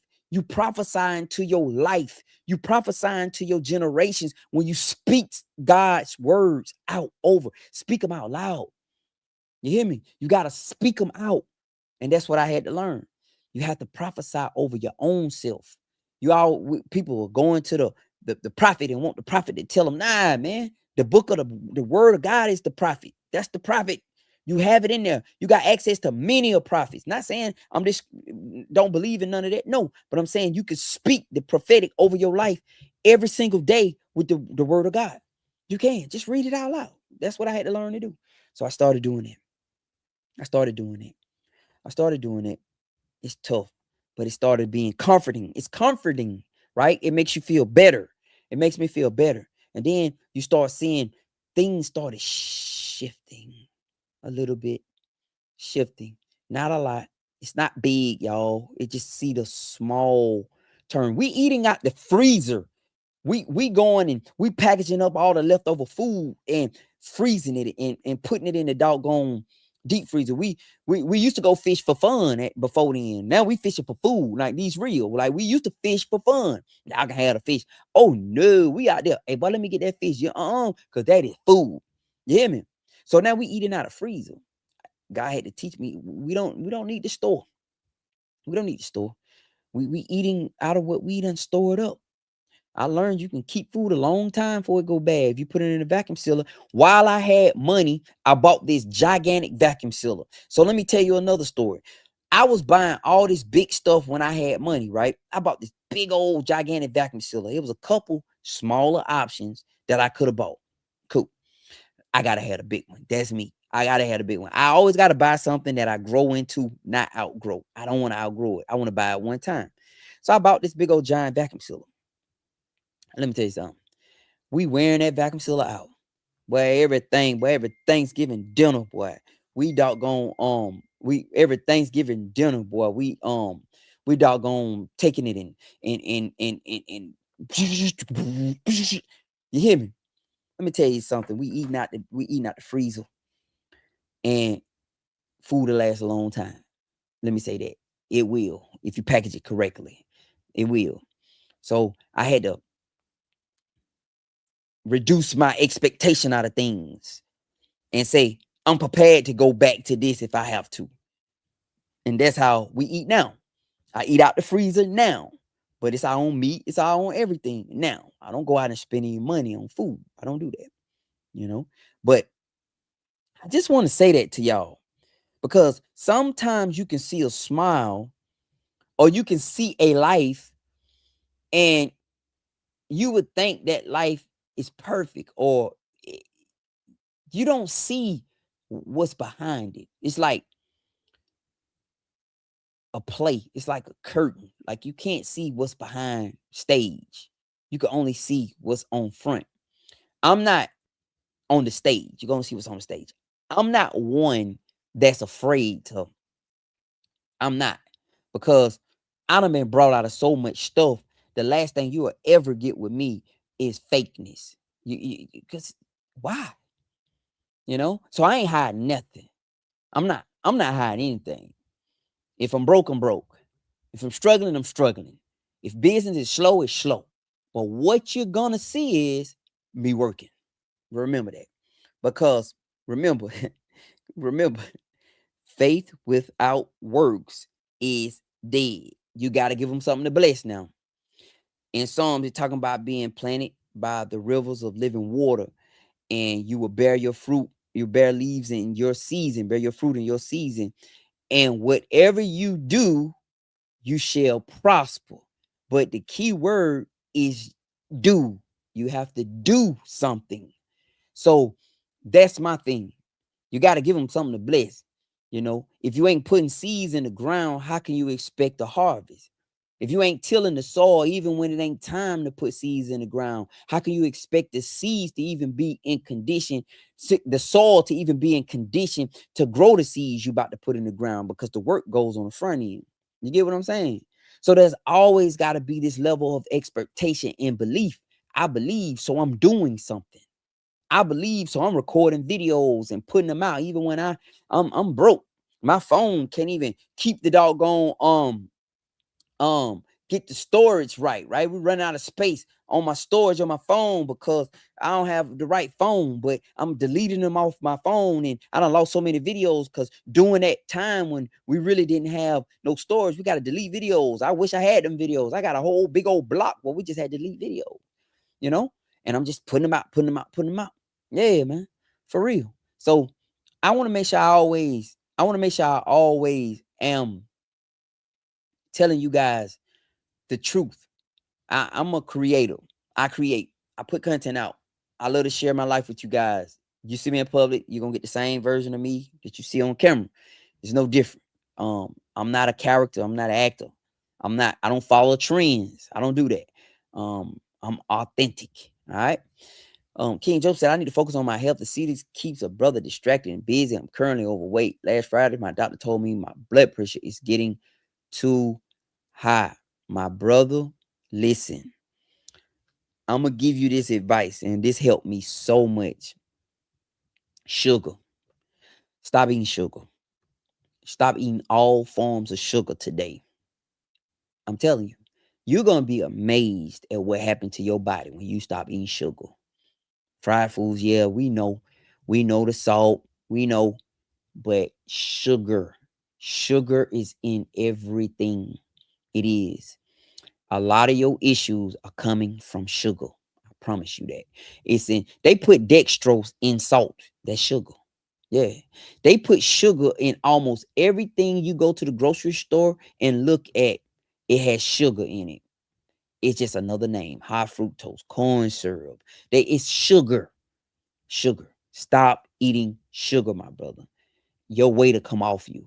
Everybody asks me how I lost weight. I stopped eating sugar. I don't eat no fruit cakes, with no snack cakes or no cakes. If my wife makes something, she don't make it with sugar. She'll put some honey in it. But honey breaks down sugar, the refined white table sugar, like the table salt, horrible for you. And I changed my diet. So that's one of the best. That's been my ministry, telling everybody to stay off sugar. Leave sugar alone. Leave it alone. It's an addiction. It's an addiction. I'm talking about the white bag in the stove, the brown sugar with the molasses in it. All brown sugar is white sugar with molasses in it. That's what I'm talking about. Leave that stuff alone. If you read the label and it said it has any sugar in it, put it back. Put it back. That's gonna be the hardest challenge. Every morning I woke up, I had a cup of coffee and I put me a smaller scoop of sugar, and I got raw sugar. They told you, my grandmama told me something. She said, yeah, these people think they slick. They'll sell you different kind of sugars, or they'll sell you different kind of salt, but they not telling you it's the same thing. Yeah. So I put the raw sugar in there, right? And I would drink my cup of coffee, and I had limit my sugar intake. But my weight was still up. And then when I started getting my numbers, my cholesterol is climbing. I'm saying, well, I'm not doing this. I'm not doing that. Why? I don't eat that many fried foods. And then they tell you, well, it may be hereditary. That's what they say. It's genetics. You say, oh, okay. So we accept that as being true. I accept being overweight as being genetic. But then I said, nah, let me try. So I said, I'm gonna leave sugar alone. I left sugar alone. Go back to the doctor. All the numbers are coming back down. All the numbers are in the green now. Where my LDL or my total cholesterol was getting out of whack. No, it's back right. All my numbers, my wife numbers, back right. It's the sugar. They said I went to the doctor one time and they was looking at my A1C. They said, you need to be careful, Larry. You could get insulin resistance. I said, okay. I got scared. I came home, let the sugar go. All that came down. And I'm talking about just straight up sugar. I don't eat no cakes, cookies, none of that. I don't eat none of that stuff like I used to. Try it, man. I don't think we discussed that enough, man. They give you all these other solutions about this and that, but people never leave the sugar alone. We never leave the sugar alone. We always say we're going to cut salt, but we still eat cakes. We're going to We ain't gonna eat a cake, we gonna eat a little bit of cake. But then we not paying attention to the labels and realizing that everything you reading, all them foreign names, you can find sugar in probably pretty much all them jokers. So you eating all this sugar. Try it. I challenge everybody. If you want to get your health in order, the real thing about that, man, is get the sugar. Let the sugar go. And I can't promise you everything gonna shift, but I bet you'll start seeing a difference in your numbers if you let sugar go. I mean, let it go. Not once a week. Not I'm gonna treat myself. It's killing you. It is, man. All this stuff we eating now, back in the day, all our elders and seniors, they did not grow up on the type of chemicals we've grown up on. So they lived to be 80 and 90 years old, right? They didn't have the kind of, they had issues, but it not as early as the new groups are having them, because we're eating these chemical versions of what they ate. So they ate that stuff and it was fine with them, but it wasn't all these chemical versions of it. And poverty is something else. Being poor, I think being poor keep you alive too, because you just can't afford certain stuff.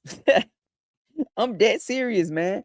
You know, you see people, they talking about, man, we ain't have much, but we had each other. They alive. They all in their 90s. They didn't have the money to go buy that stuff. Yeah.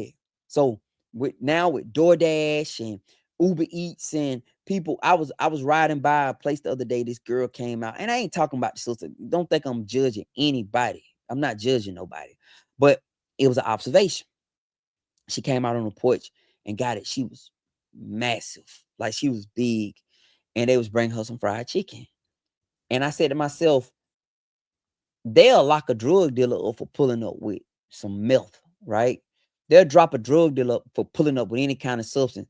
But that person is allowed to pull up with that fried chicken and give it to that girl. And that stuff gonna take that girl out, because she was massive, guys. Big old legs, like big old. I said, man, I felt bad for her. And she just simply eating. She had a big old box of chicken. And I just rolled by and I said, man, we live in a kind of society that's okay. And then you see the influencers, the people on, see the people on social that's eating all that food for the cameras and everybody edging them on. Like, people find it funny to watch somebody eat themselves to death. That's cruel. Like, yeah, that's cruel. I'm saying to myself, everybody should stop watching her or stop watching him. Stop watching them. They eating and they find it funny because they getting accepted in the group, and everybody, man, go ahead, girl. But that sandwich look good. I said, man, these people are actually laughing at this girl. It's a one girl in particular. I see. I feel sorry for the girl. I feel sorry for her. I do.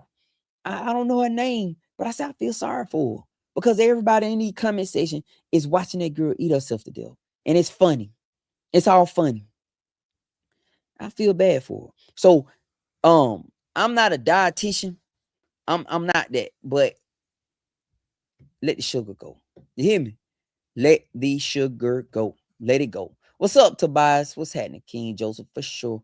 Right. Same. I do for my grandfather. That's dope, sir. You don't hear a lot of men taking care of their grandparents and grandfathers. That's dope, man. You take care. He said, you trying. I built a tiny home for my grandfather. That's some real stuff. I'm behind on my comments. Let me catch up. Cheryl from Charleston. Are you and Teresa have a Charleston, Arkansas? I'm sorry. You and Teresa have a great story. You tell it with such honesty and passion. You touch a lot of lives from your farm. Keep it up. Garlic is coming. Okay. Cheryl, your last name Krotoka, whatever that is. Pray for me. Yeah. What's going on, Jackie? How y'all doing? How y'all doing? How y'all doing? King Joseph, I got no money, but I am trusting God. I have been struggling to pay my bills each month. Yes, the Lord. So listen, I hear you.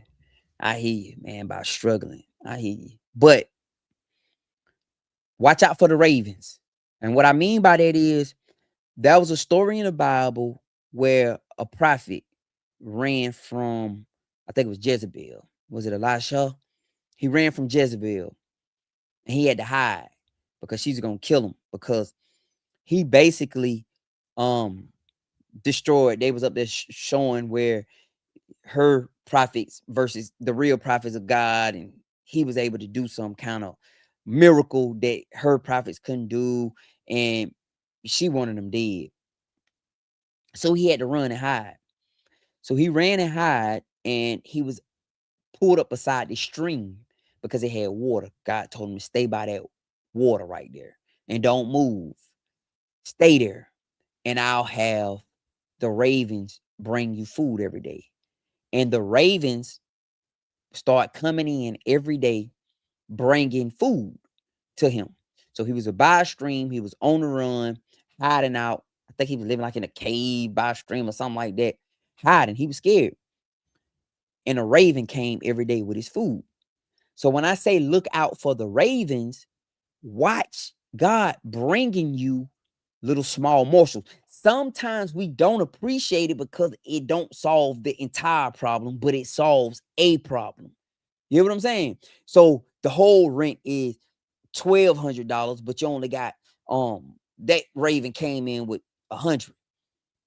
So it don't feel like it solves the problem. But what we not acknowledging is with this 100, now I got some food I can put in my belly, or now I can put some gas in the vehicle so I can get to the next money. So watch out for the ravens. When I say watch out for the ravens, I'm saying when the Lord start holding you, because you may be in a holding period, he'll send his ravens in daily, weekly, bi-weekly, or whatever to provide for you.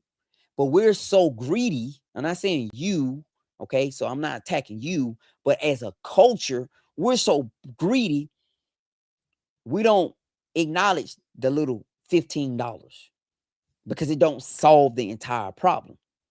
The light bill is $350. I need $350. Ain't nothing this $15 gonna do for me. Instead of realizing that raven brought you enough to get you something to put in your belly today, or enough for you to buy you some hygiene products, or enough to get you some tissue, something to make your life, keep your life moving forward. So when you hear me say watch out for the ravens, that's what I mean. All right, watch out for the ravens. Watch out for the ravens. Watch out for the ravens. Let me keep going. I'm trying to stay on top of my comments, but I'm so far behind. Dead. Faith without works is dead. Y'all remember that. Faith without works is dead. You're going to have to do some things that seem illogical. You hear me? You got to stay in motion. You can't stop unless that comes from the Lord. If that comes from him, then stop. But watch out for the ravens. Remember I said that. And when my wife and I was sitting in the house, we saw ravens. When we were sitting here without money, we were sitting here broke. We were sitting here posting videos, sitting here just struggling, trying to keep everything on. We saw physical ravens. We saw them. They were coming. They were sitting in the trees, talking to us when we were walking up the driveway. God taught me that that's a real thing, but that's a little deep conversation. You got to went through that to understand what I mean by that. When you go through that, you'll see it and you'll say, oh, watch out for the ravens. Pay attention. They'll show up. I'm telling you now, they'll show up. Show up and be providing. Yep. And you'll look up and I'm struggling to pay bills, but the bills getting paid. The company working with you when they said they wouldn't.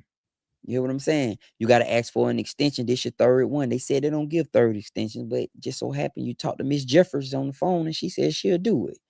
Now you got a third extension. They didn't come repossess the car. They behind. So they ain't got to you yet. Company call you and say, hey, look here, man. We know you owe 5 months payments. Can you pay us one right now? We'll knock it off. We'll knock the repossession off. I can get you one. So watch for the ravens. Count your blessings. That's what the ravens mean. Count them. Sometimes we have to be put in extreme waiting circumstances for us to acknowledge that God is and has been moving in our life the entire time. We're getting away from the Lord so much that it's becoming uncomfortable for people to even minister and just mention God to people. People don't want to hear that. We've gotten so anti-belief in the Lord that he a non-factor in our lives until we need him. But every day is a blessing. Waking up is a blessing, right? Being able to be in your right mind is a blessing. See somebody who's not in their right mind, and you will see how having a right mind is a blessing. Somebody lost their mind going through something that you have been through, but you didn't. Yet you still don't want to acknowledge that there's something greater here than you, right? So watch for the ravens. That's my thing. Watch for them as they show up. The blessings as they show up. Be thankful. I remember vacuum sealing bags of old dressing. My wife said, "This is what I'm gonna do when we get the money. I mean, real one. I'm gonna make a big pan of dressing, and we make a couple of pans of dressing because it's cheap to make, right? We make big pans of dressing. We'll slice them up, and then we'll put them in the vacuum seal them, and we'll put them in the deep freezer and freeze them, and then we'll eat off that. Run it. We'll make a big pan when we were eating macaroni and cheese. She'll make a big pan of macaroni and cheese. I don't eat it no more because I found out the cheese was doing something adverse to my health. I didn't realize that. For so long, I was having problems. Kind of find out it was the cheese. I didn't know it. She would make a big thing of cheese, macaroni and cheese, and we'll take a turkey and after Thanksgiving and cook the whole turkey and slice them up and bag the meat. Times tough, we throwing it out, eating it. And we ate all that food too. Did not one of it go to waste. Yep. So I praise the Lord for that. You hear me? Absolutely, man. I pray for you, brother. You know? You know what I pray for the most? I pray for your belief, your faith, and your belief. You know? They say faith is the substance of things hoped for, evidence to the things unseen, evidence to the things unseen. That's the key. That's the key. The stuff is already there. The money is already there. It's the property you want to live in is already there. Everything is already there. The car you want to drive is already around, or they will soon be making it. You hear me? The only thing that separates us from that is the faith. Faith makes me get up and work when nobody is watching. Faith makes me go and do when I feel unappreciated. Faith allows me to educate myself in faith of one day it'll pay off. Faith allows me to write a book and hope in faith somebody will buy it. Everything you witnessed in this life has come from a form of faith. Even if the person was doing it, didn't even realize that they was doing it. They didn't even realize you cannot. They say it's impossible to please God without faith. You can't do it. Faith makes me keep going. Now, part of it is also, listen, we believe, no, we know, we don't just believe. We first acknowledge God, not just in our words, in our actions, in our deeds. We acknowledge Him every day. I do. I don't know about you. I do. Not just when I'm broke, not just when it's good, because you got people who situational. I'm not one of those. Every day I thank the Lord. If you don't know what to pray, pray the Lord's prayer. Our Father which art in heaven, hallowed be thy name, thy kingdom come, thy will be done on earth as it is in heaven. Give us this day our daily bread. Forgive us our trespasses if we forgive those who trespass against us. Lead us not into temptation, but deliver us from evil. From thine is the kingdom, the power, and the glory forever and ever. Amen. If I don't know what to say, I just say that. You know what I'm saying? I may not know what to pray. I know sometimes we just be asking for stuff. So I just give us this day our daily bread. Forgive us our trespasses as we forgive those trust. Forgive us our debts as we forgive our debtors, or whatever version you know. Lead us not into temptation, but deliver us from evil. So yeah. So that's number one. We acknowledge Him in all we do. That's number one, right? Number two, when we say faith without works is dead, faith is the substance of things hoped for, evidence of things unseen. It's impossible to please God without faith. That means, guys, there's going to be some type of work that you're going to have to do. And it may be some stuff that you've been doing for a while and you ain't getting no kind of recognition or acknowledgement from it. You hear me? For real. This ain't magic. It ain't. It's faith. So don't quit. Don't stop, especially if you've petitioned God about it. Just remember that. If you petitioned him about it, and now the only thing you believe you're waiting on is for him to move, and then all of a sudden you quit, that means you must wasn't for real. You didn't believe. How long am I supposed to go? Do you still believe? I don't know how long you're supposed to go. I don't know how long you're supposed to continue to try. I'm asking you based on your belief system, your faith, not mine. For real.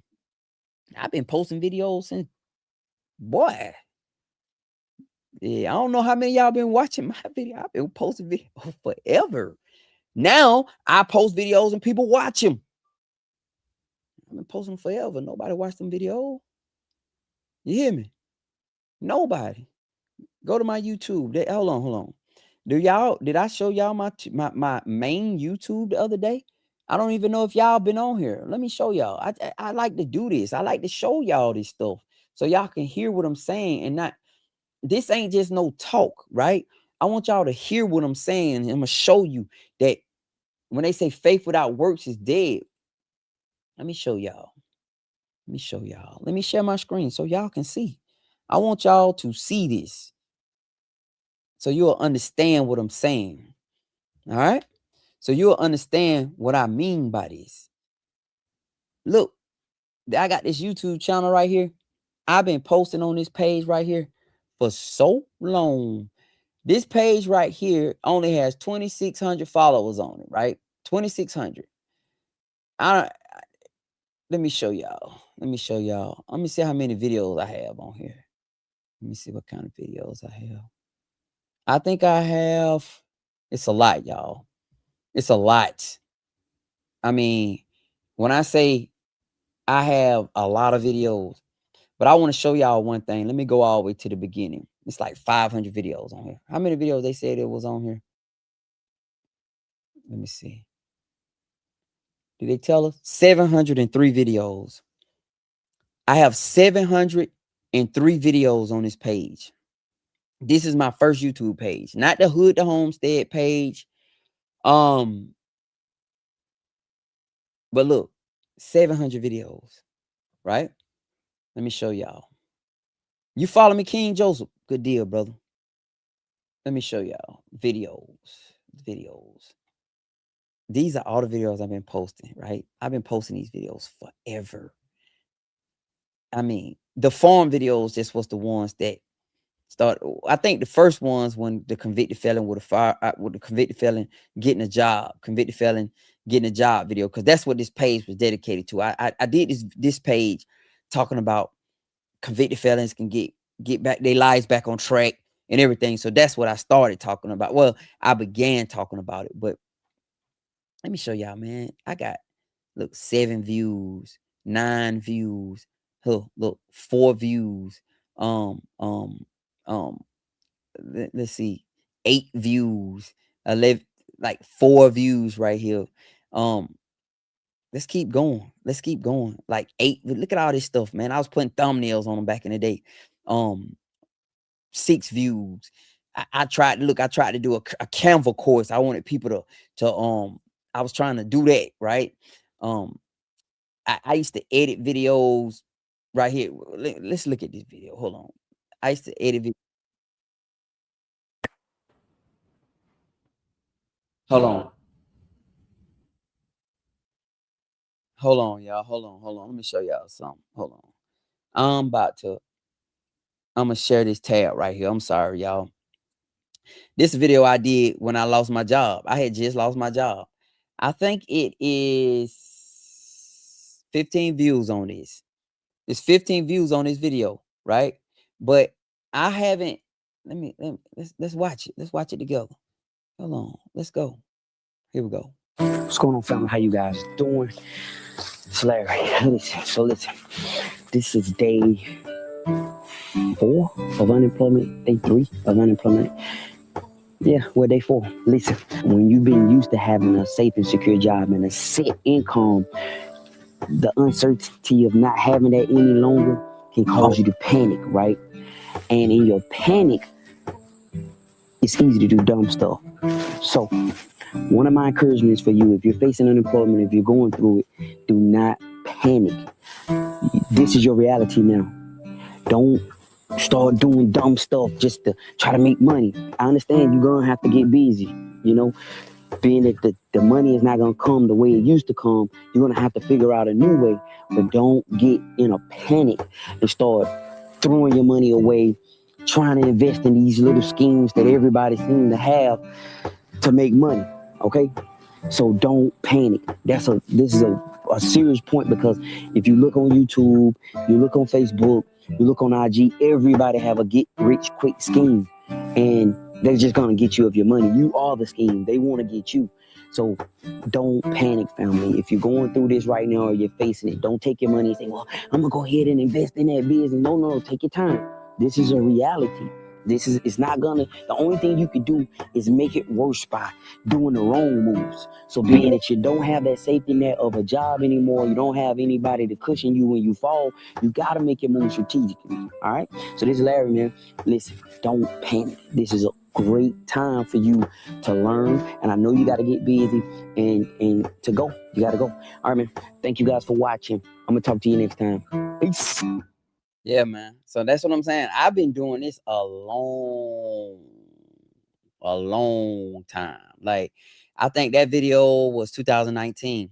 It was 6 years ago. So that had to be what, 2020? Yeah. So just to be clear, like to make sure we clear about this, I'm not telling you about this stuff and I have never did this stuff. No, I'm telling you that I've been doing this stuff for a long time.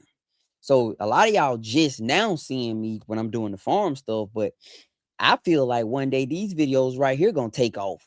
You know, I do. I feel like one day somebody gonna want to watch all them videos. I got videos on there. Look at that, got 3 views. See them videos? 3 views, 2 views, and one of them probably me. You know, I mean, just yeah, I'm all over the place. I'm look. This was when I was selling shoes. I was selling shoes in the city. I had started figuring out that I could sell shoes. So I went and got a storage unit and I started selling shoes. Man, I have been doing so much stuff. I learned how to do this stuff, these videos. I learned how to edit videos. I learned how to make like little Christmas videos. I used to make videos for people out of my basement of my house. I used to do all that, man.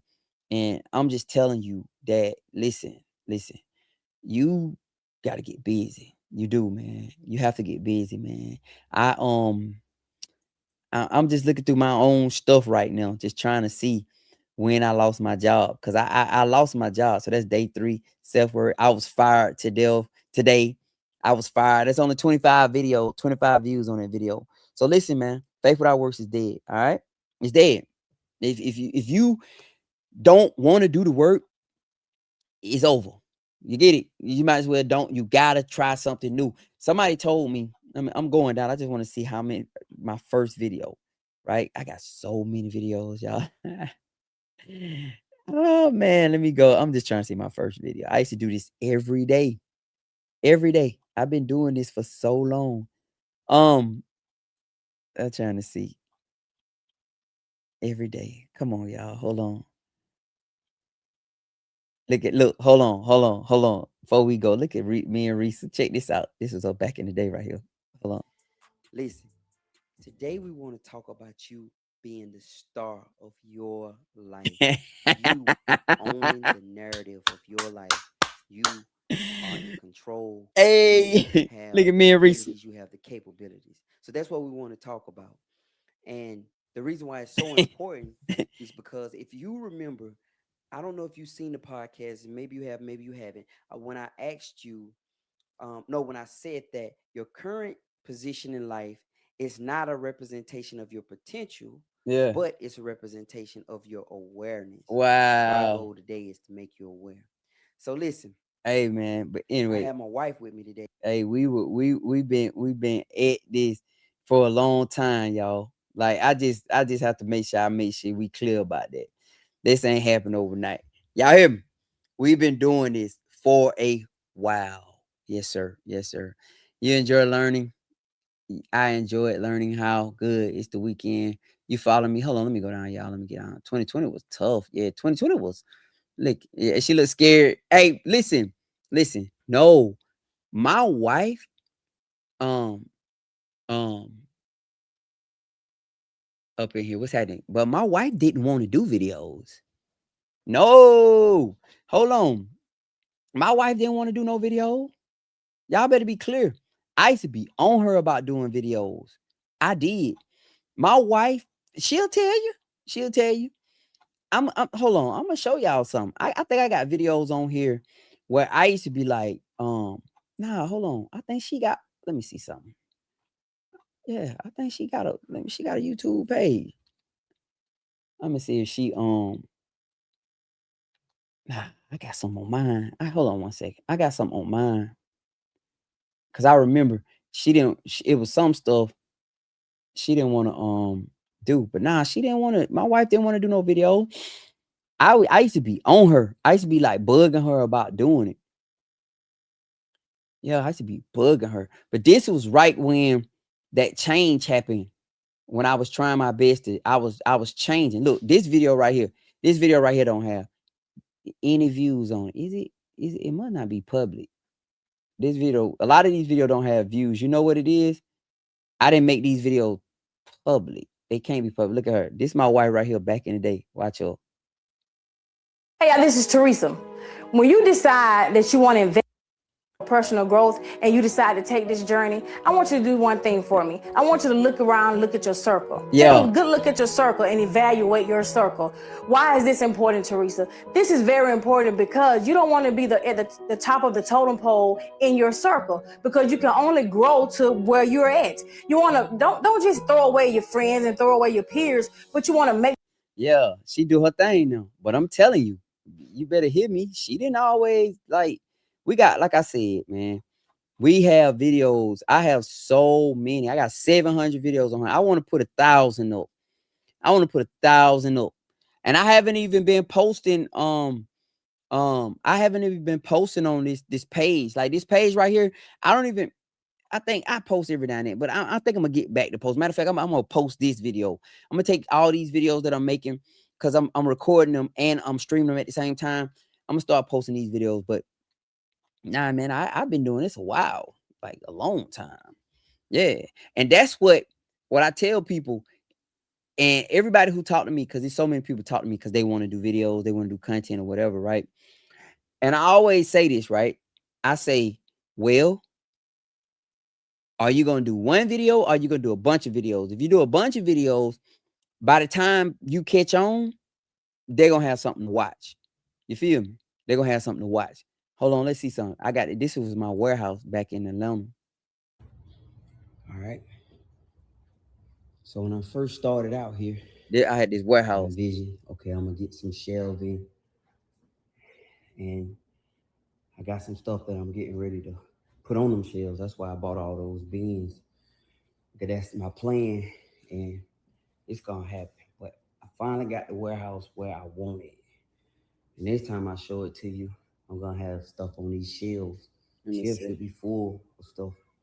And if the shelves full, that means I can make some money. There you go. Let me tell y'all something. Listen.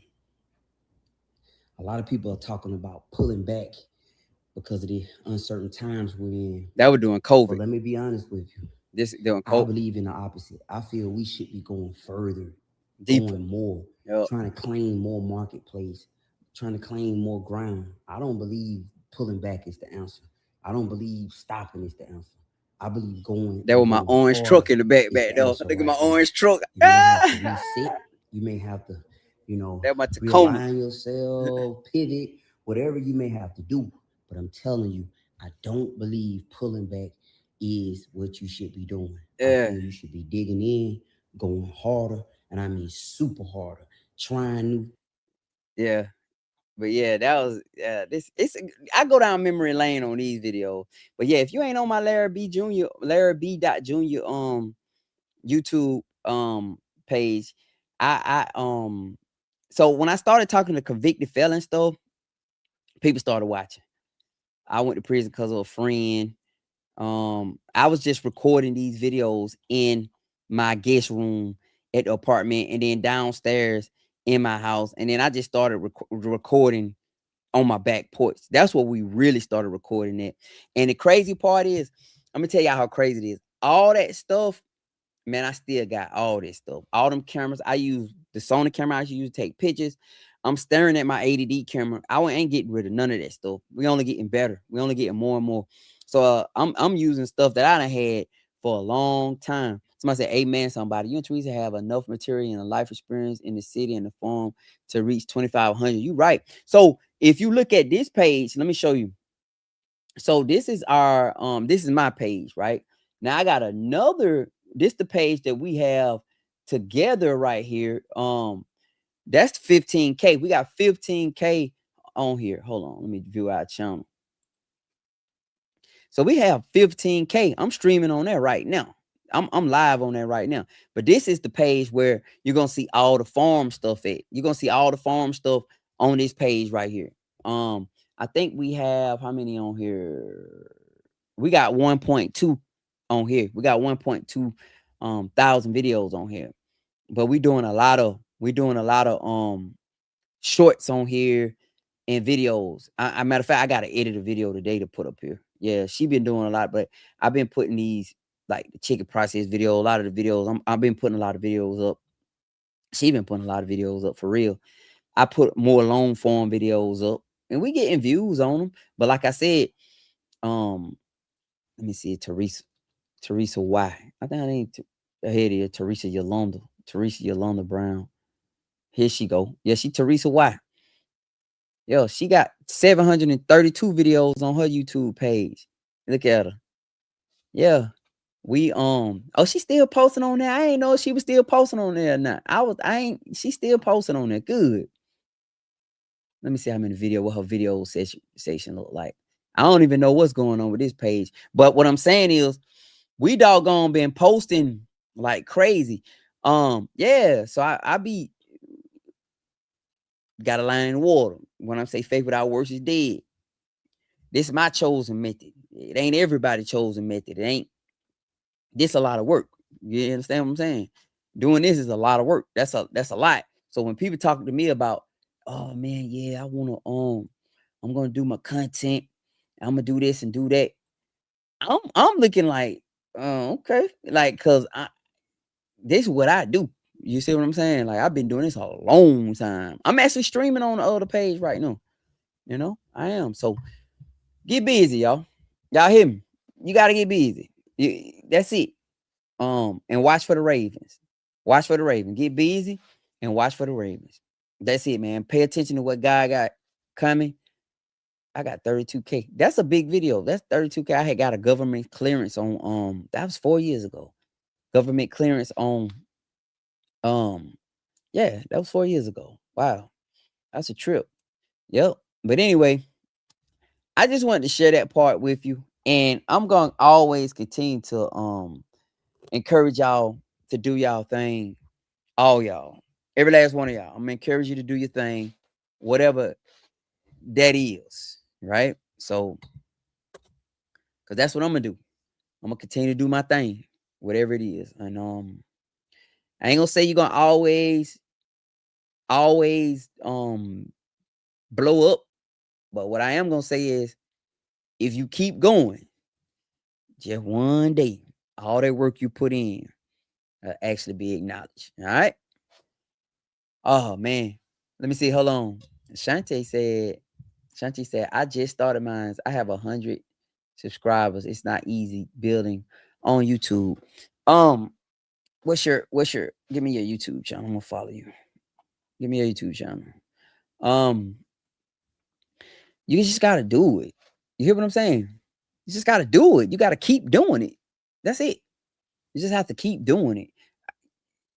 I have 400 on my Facebook page, 57 on one Facebook page. I got two Facebook page.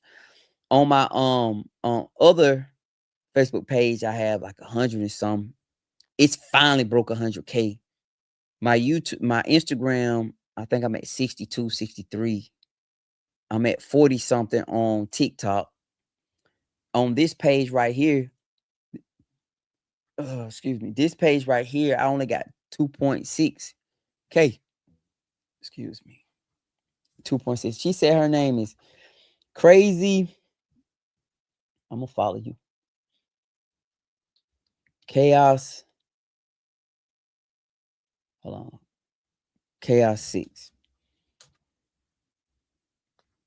This you right here. Crazy and Chaos 6.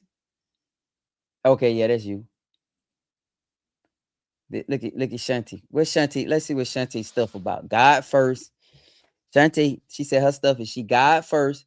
Welcome to the life of Tay and her 6 kids. Sit back and enjoy. Tay got 6 kids, y'all. What going on? Hold on. Let's see what's up with Tay. How many videos you got up here? Why you got me on this page? I'm gonna subscribe though.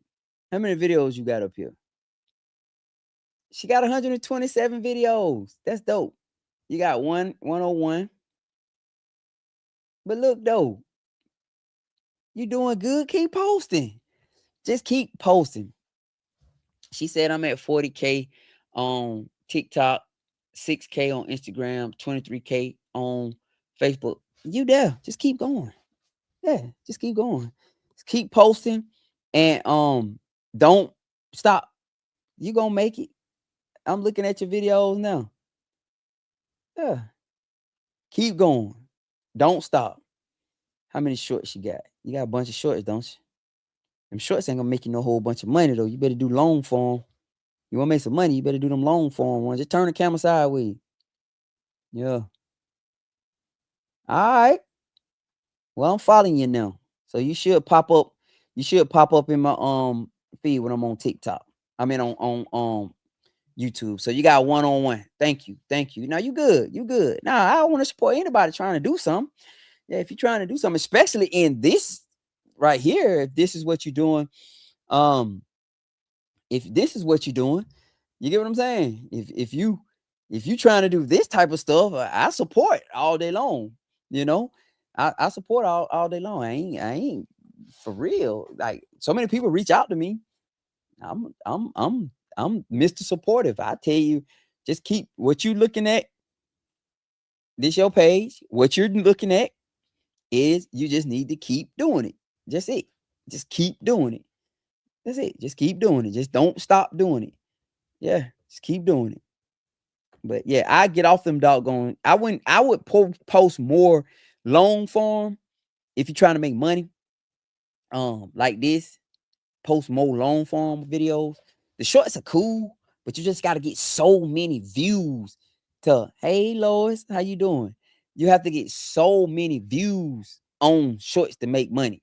So if you're trying to make money on YouTube or you're trying to make money, it's different. Each algorithm is different. Okay. You have to know how to work it. So YouTube is really good for shorts, but you ain't gonna make no money. You'll be okay. Facebook is good for the reels. You know how TikTok go. That is what it is. But YouTube, did what you need right here. You need to do more of these right here. These long forms. All right. That's what you need to do. Yeah, but it don't. So you saying, hey Lisa, hey, you saying your long forms don't get enough views right now. You get what I'm saying? They don't get enough views right now. But the worst thing you could ever do is forsake something that's going to potentially be more profitable for today just to gain some small, some type of little, nah. You need to post long form videos. I ain't gonna say that's your only content you need to post. But if you're trying to eventually make some money on YouTube, you need to have some long form videos. That's why you see all them long form videos that I have. One day, so let's say all of a sudden I just get massively popular. Like we talking about 30 million followers popular. Man, do you know these people gonna go back and look at all those videos? And now the video that didn't make me a dime or make me some money. You see what I'm saying? So yeah, you gotta post more long form videos. That's my opinion. If that's what you're trying to do. You said, I have a question. I'm renting North Carolina and I have chickens and ducks, no HOA. I want goats too, but we have to be 100 feet away from neighbors, which I'm not. Do you think I would run into a problem? Well, I would follow the rules. Somebody just got in touch with me the other day, and a goat I sold him, he gonna give them back to me. Good goat, but he got to get out of goats. He didn't really explain to me what was going on, and I didn't ask, but that's a big deal. Like, If they say you can't do it, I really wouldn't be bringing my animals because you're gonna have to haul them animals off, you know. And another thing about goats is that goats get into stuff, you know. They get into stuff. So you may want to think about sheep. I tell everybody, get you some hair sheep, like some katani. Get you some katani sheep or something, you know. Billy, what's going on? Billy, how you doing? Love watching my farm content. Thank you. I appreciate. Yeah, Lisa asked me, do Facebook pay me? Absolutely. Yeah, I'm on this more like a job, you know. Yeah, wake up and be awesome. She said, Shanti, he said, your comments are off. New subscriber. Cut your comments on.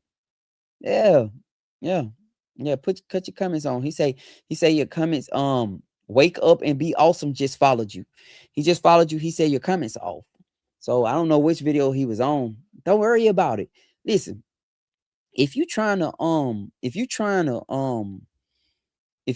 do this, and one thing, yeah, she said she didn't know that. Okay, so now you know. So I'm glad we was able to do this. Christy said I subscribe to all your profiles. I could find from my business page. Let me see what business page. Let me see, Snow. You talking about on YouTube? On YouTube? Let me see if she on here. She said, let me see what she talking about. I'm about to put your page. Let me see what you're talking about now. Snob creation. This your time to shine. See what I'm saying? You just happen to catch the doggone. You just happen to catch the moment just right. Let me see. Is this you? You got two on here. We got Snob Creations, and then you got Snob Creation 7017. That's you? Which one is you? Let me see. Hold on, let me see. So that's you. Which one? This you the regular snob? You got two up there. You got Snob Creation. So this you right here, the top one. Let's see what she talking about. It may be some good stuff, y'all. Lisa, you proud of me? Thank you. I appreciate it. What you on? Let's see. Nah. Where your highest rated video? Let's watch our highest rated video, y'all. DIY how to make a tuxedo apple. I'm gonna see this video, and I guess we're gonna find out what is a tux. How you? Where I'm at, y'all? Hold on. Why is this thing not? When I click on it, am I doing something wrong? Now let me click on the link. Let's go to.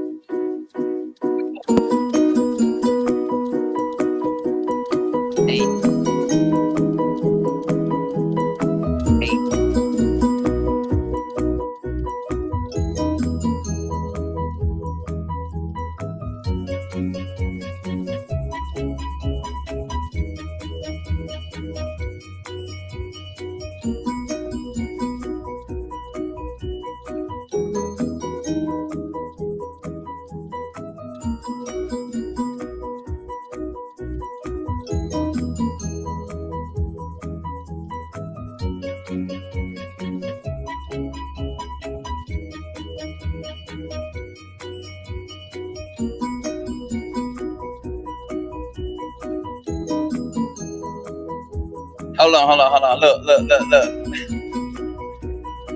She said, "Oh my God, those are old. I am embarrassed." But it's your stuff. Now it was your time to shine. Like you on the platform, put you up. You see what I'm saying? That's why it's so important. Stay on your stuff. If you stay on your stuff, then when something like this happens, you already be ready. You hear what I'm saying? Stay on your stuff. Let me see. I'm gonna scroll down. You got some new ones on there? Let me see. People are saying they in the comments saying they like your stuff though. Hold on. Let me see. Girl, your videos are 7 years old. Man, you're going on. Post some new stuff. When you gonna post some new stuff? Matter of fact, I'm about to subscribe, right? I'm gonna unsubscribe if you don't post no new stuff. I'm subscribing. You only have 39 videos. I'm subscribing. So I hope this is your And then the crazy part is you got 9K videos. Like you got a 9K video long form. You got a 9K. That's 7 years ago. You got videos with good views on them. You need to post more. You need to post more content. You got to get and start posting more content. So if you don't already do it, let this be your wake-up call to do it. For real. Lois, let me see. Lois said, I was just telling my daughter-in-law, I watch channels I'm subscribed to. Like I used to watch TV. Absolutely. YouTube better because you create your own TV star. Absolutely. Listen, I want y'all to understand something. This is the God and His truth. My grandma taught me this. My grandmama taught me this.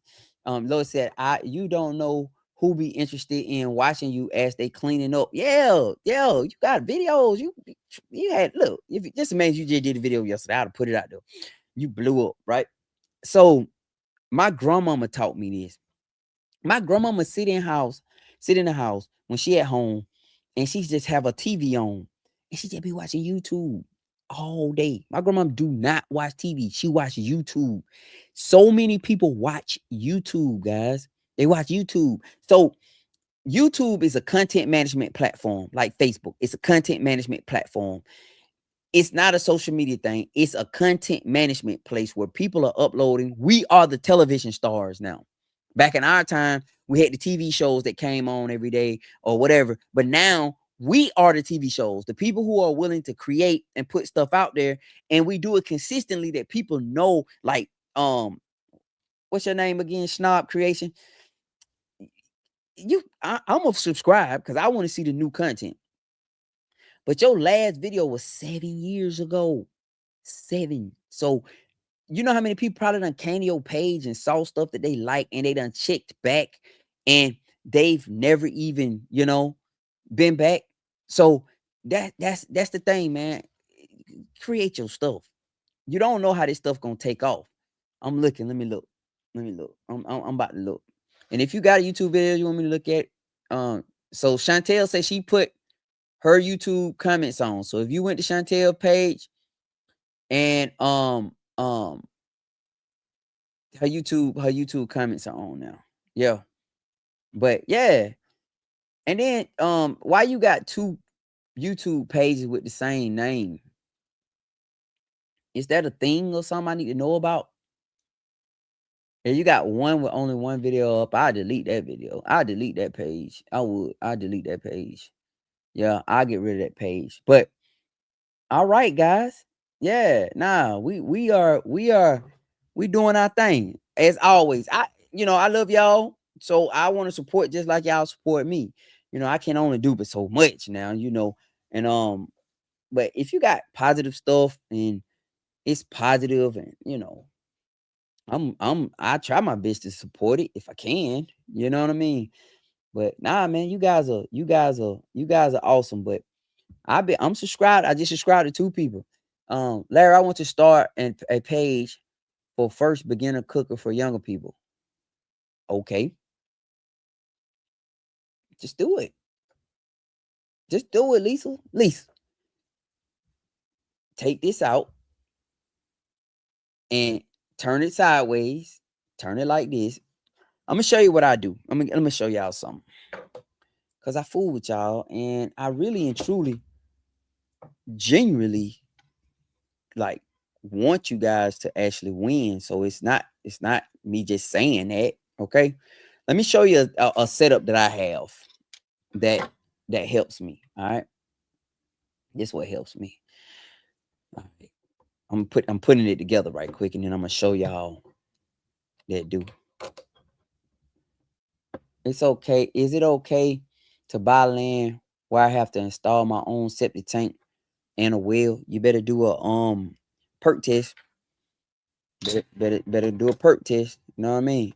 I would do a perk test on it to find out if a well can be. I mean, if a septic tank can be installed on it, right? And also with so do a perk test to find out if a septic can be installed, and then I would talk to the neighbors to find out how deep their well is.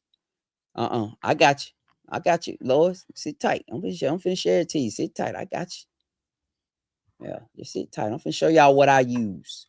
Okay. Now there are apps There's a guy who got an app. He's a black guy. He got an app called Dual Shot. Dual Shot will shoot in portrait and in landscape at the same time. So these are some GoPros that I use. See what I'm saying? I put it in landscape and I put it in portrait. This right here are for your reels and your shorts, your TikTok videos, your Instagram videos. This right here is for your YouTube long form videos. All right. So you can record same content at one time across while you recording at one time, and then you could take it and chop it up. Or if you don't have the budget for that, which is respected, you take your phone and record 1 minute like that, get you up to 3 minutes worth of footage like that, and then you can record the whole video like that. You could post the whole YouTube video when you record like that, because it fills the screen. You could take it and just let it fill the screen. That seems to be some people preferred method of watching long form videos. So that's what I do. You know, I've been recording videos a long time, so I have so much equipment that I've been using a long time, and I know how to make it happen with what I do. But if you want to record videos like Lisa, if you want to do it, just do it.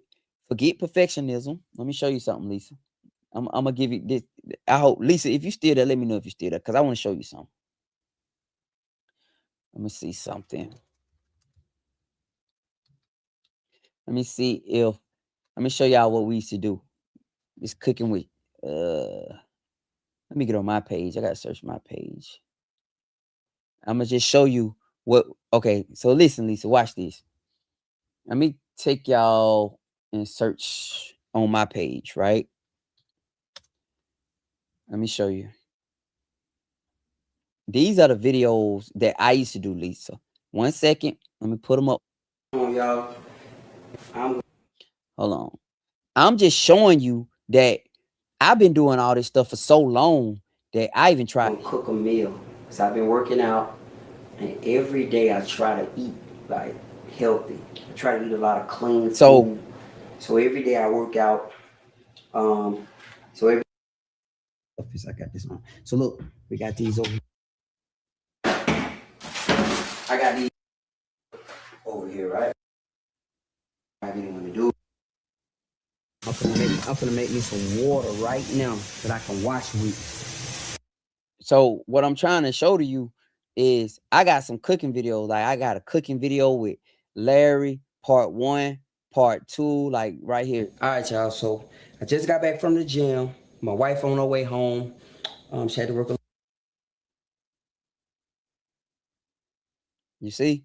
So I've been doing this. So what I'm trying to tell you is just do it. Like just do it. Just start it. Don't map it. Do it. Okay. Yeah, I've been doing this. Yeah, I've been doing this a long time. Okay. A long time. I've been doing it enough to become okay at it. I'm not just like super good at it, but I'm okay at it. But you should definitely just start. All right, let me see what Lois say.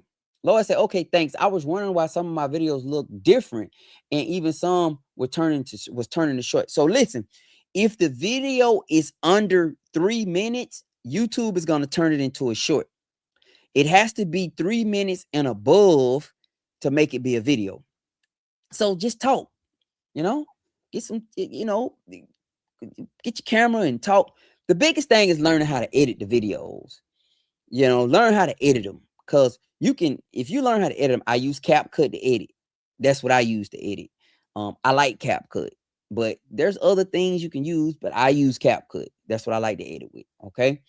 But that's the biggest thing. Learn how to edit, man. Just play around with them. Put CapCut on your phone, record, edit the videos, tell the story. You got to know what story you're trying to tell. And if you're trying to fill the screen, Lois, turn the phone sideways. If you want it to be a reel, turn it up like this. But it needs to be 3 minutes or less like this. It needs to be 3 minutes and longer like this on YouTube. Okay.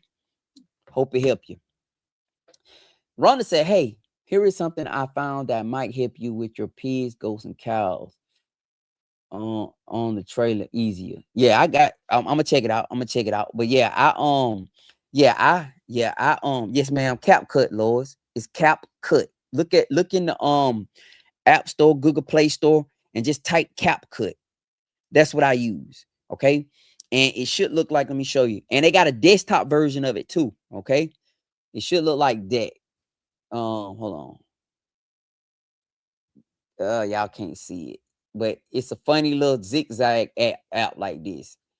Yeah, but it's an editing tool. It's an editing tool, and you want to put your videos in there, and that's how you chop up your videos and you edit your videos, Lord.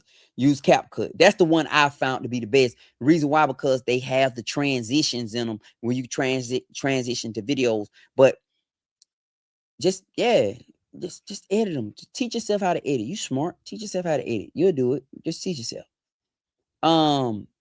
Melina said, "What do you feed your peppers?" I just be honest. I fertilized my whole garden at one time, man. I do it 20. Like, I know a lot of y'all don't use that kind of stuff. I respect that, but I just fertilize my whole garden. Like, that's what I do. I need to get. It's about time to get to it. I used to use all different kinds of stuff. I done tried all different kinds of stuff. I have. My grandma in the game. I got this fish stuff. I spray on it. You know, I done tried. The only thing seem that I like synthetic stuff, but I know a lot of people don't use that. Shantae said I use CapCut and TikTok edits. Yeah, TikTok edits dope. Have you tried Instagram edits? They dope. Instagram edits. I like Instagram edits, but TikTok edits good too. TikTok make you famous. Are you monetized on TikTok? Yeah, if you monetize. So you want to do this until you get monetized. Let Mom Teresa do the cooking videos. She look and cook better. Oh, okay. Yeah. But yeah, Lois, yeah, just do that. Yeah, just do that and just teach yourself how to do it. All right. Just teach yourself how to do it. You'll be okay. Just keep playing with it. I think CapCut got like a free version. And just remember when I record videos, unless it's like a video I'm just gonna put information out, or we call talking head videos, that's me just talking into the camera, telling something, that's one thing. But if I'm gonna record a video and it's gonna be I already know the story, so I develop the story in my head that I want to tell, and you record the shots. Clean your lens. Make sure you pull your phone out, and every time you get ready to pull your phone out, clean your lens. Clean your lens. Always. Don't nothing kill a video as bad as foggy. Yeah, clean your lens. Yeah, Instagram edits is dope. I like the edits.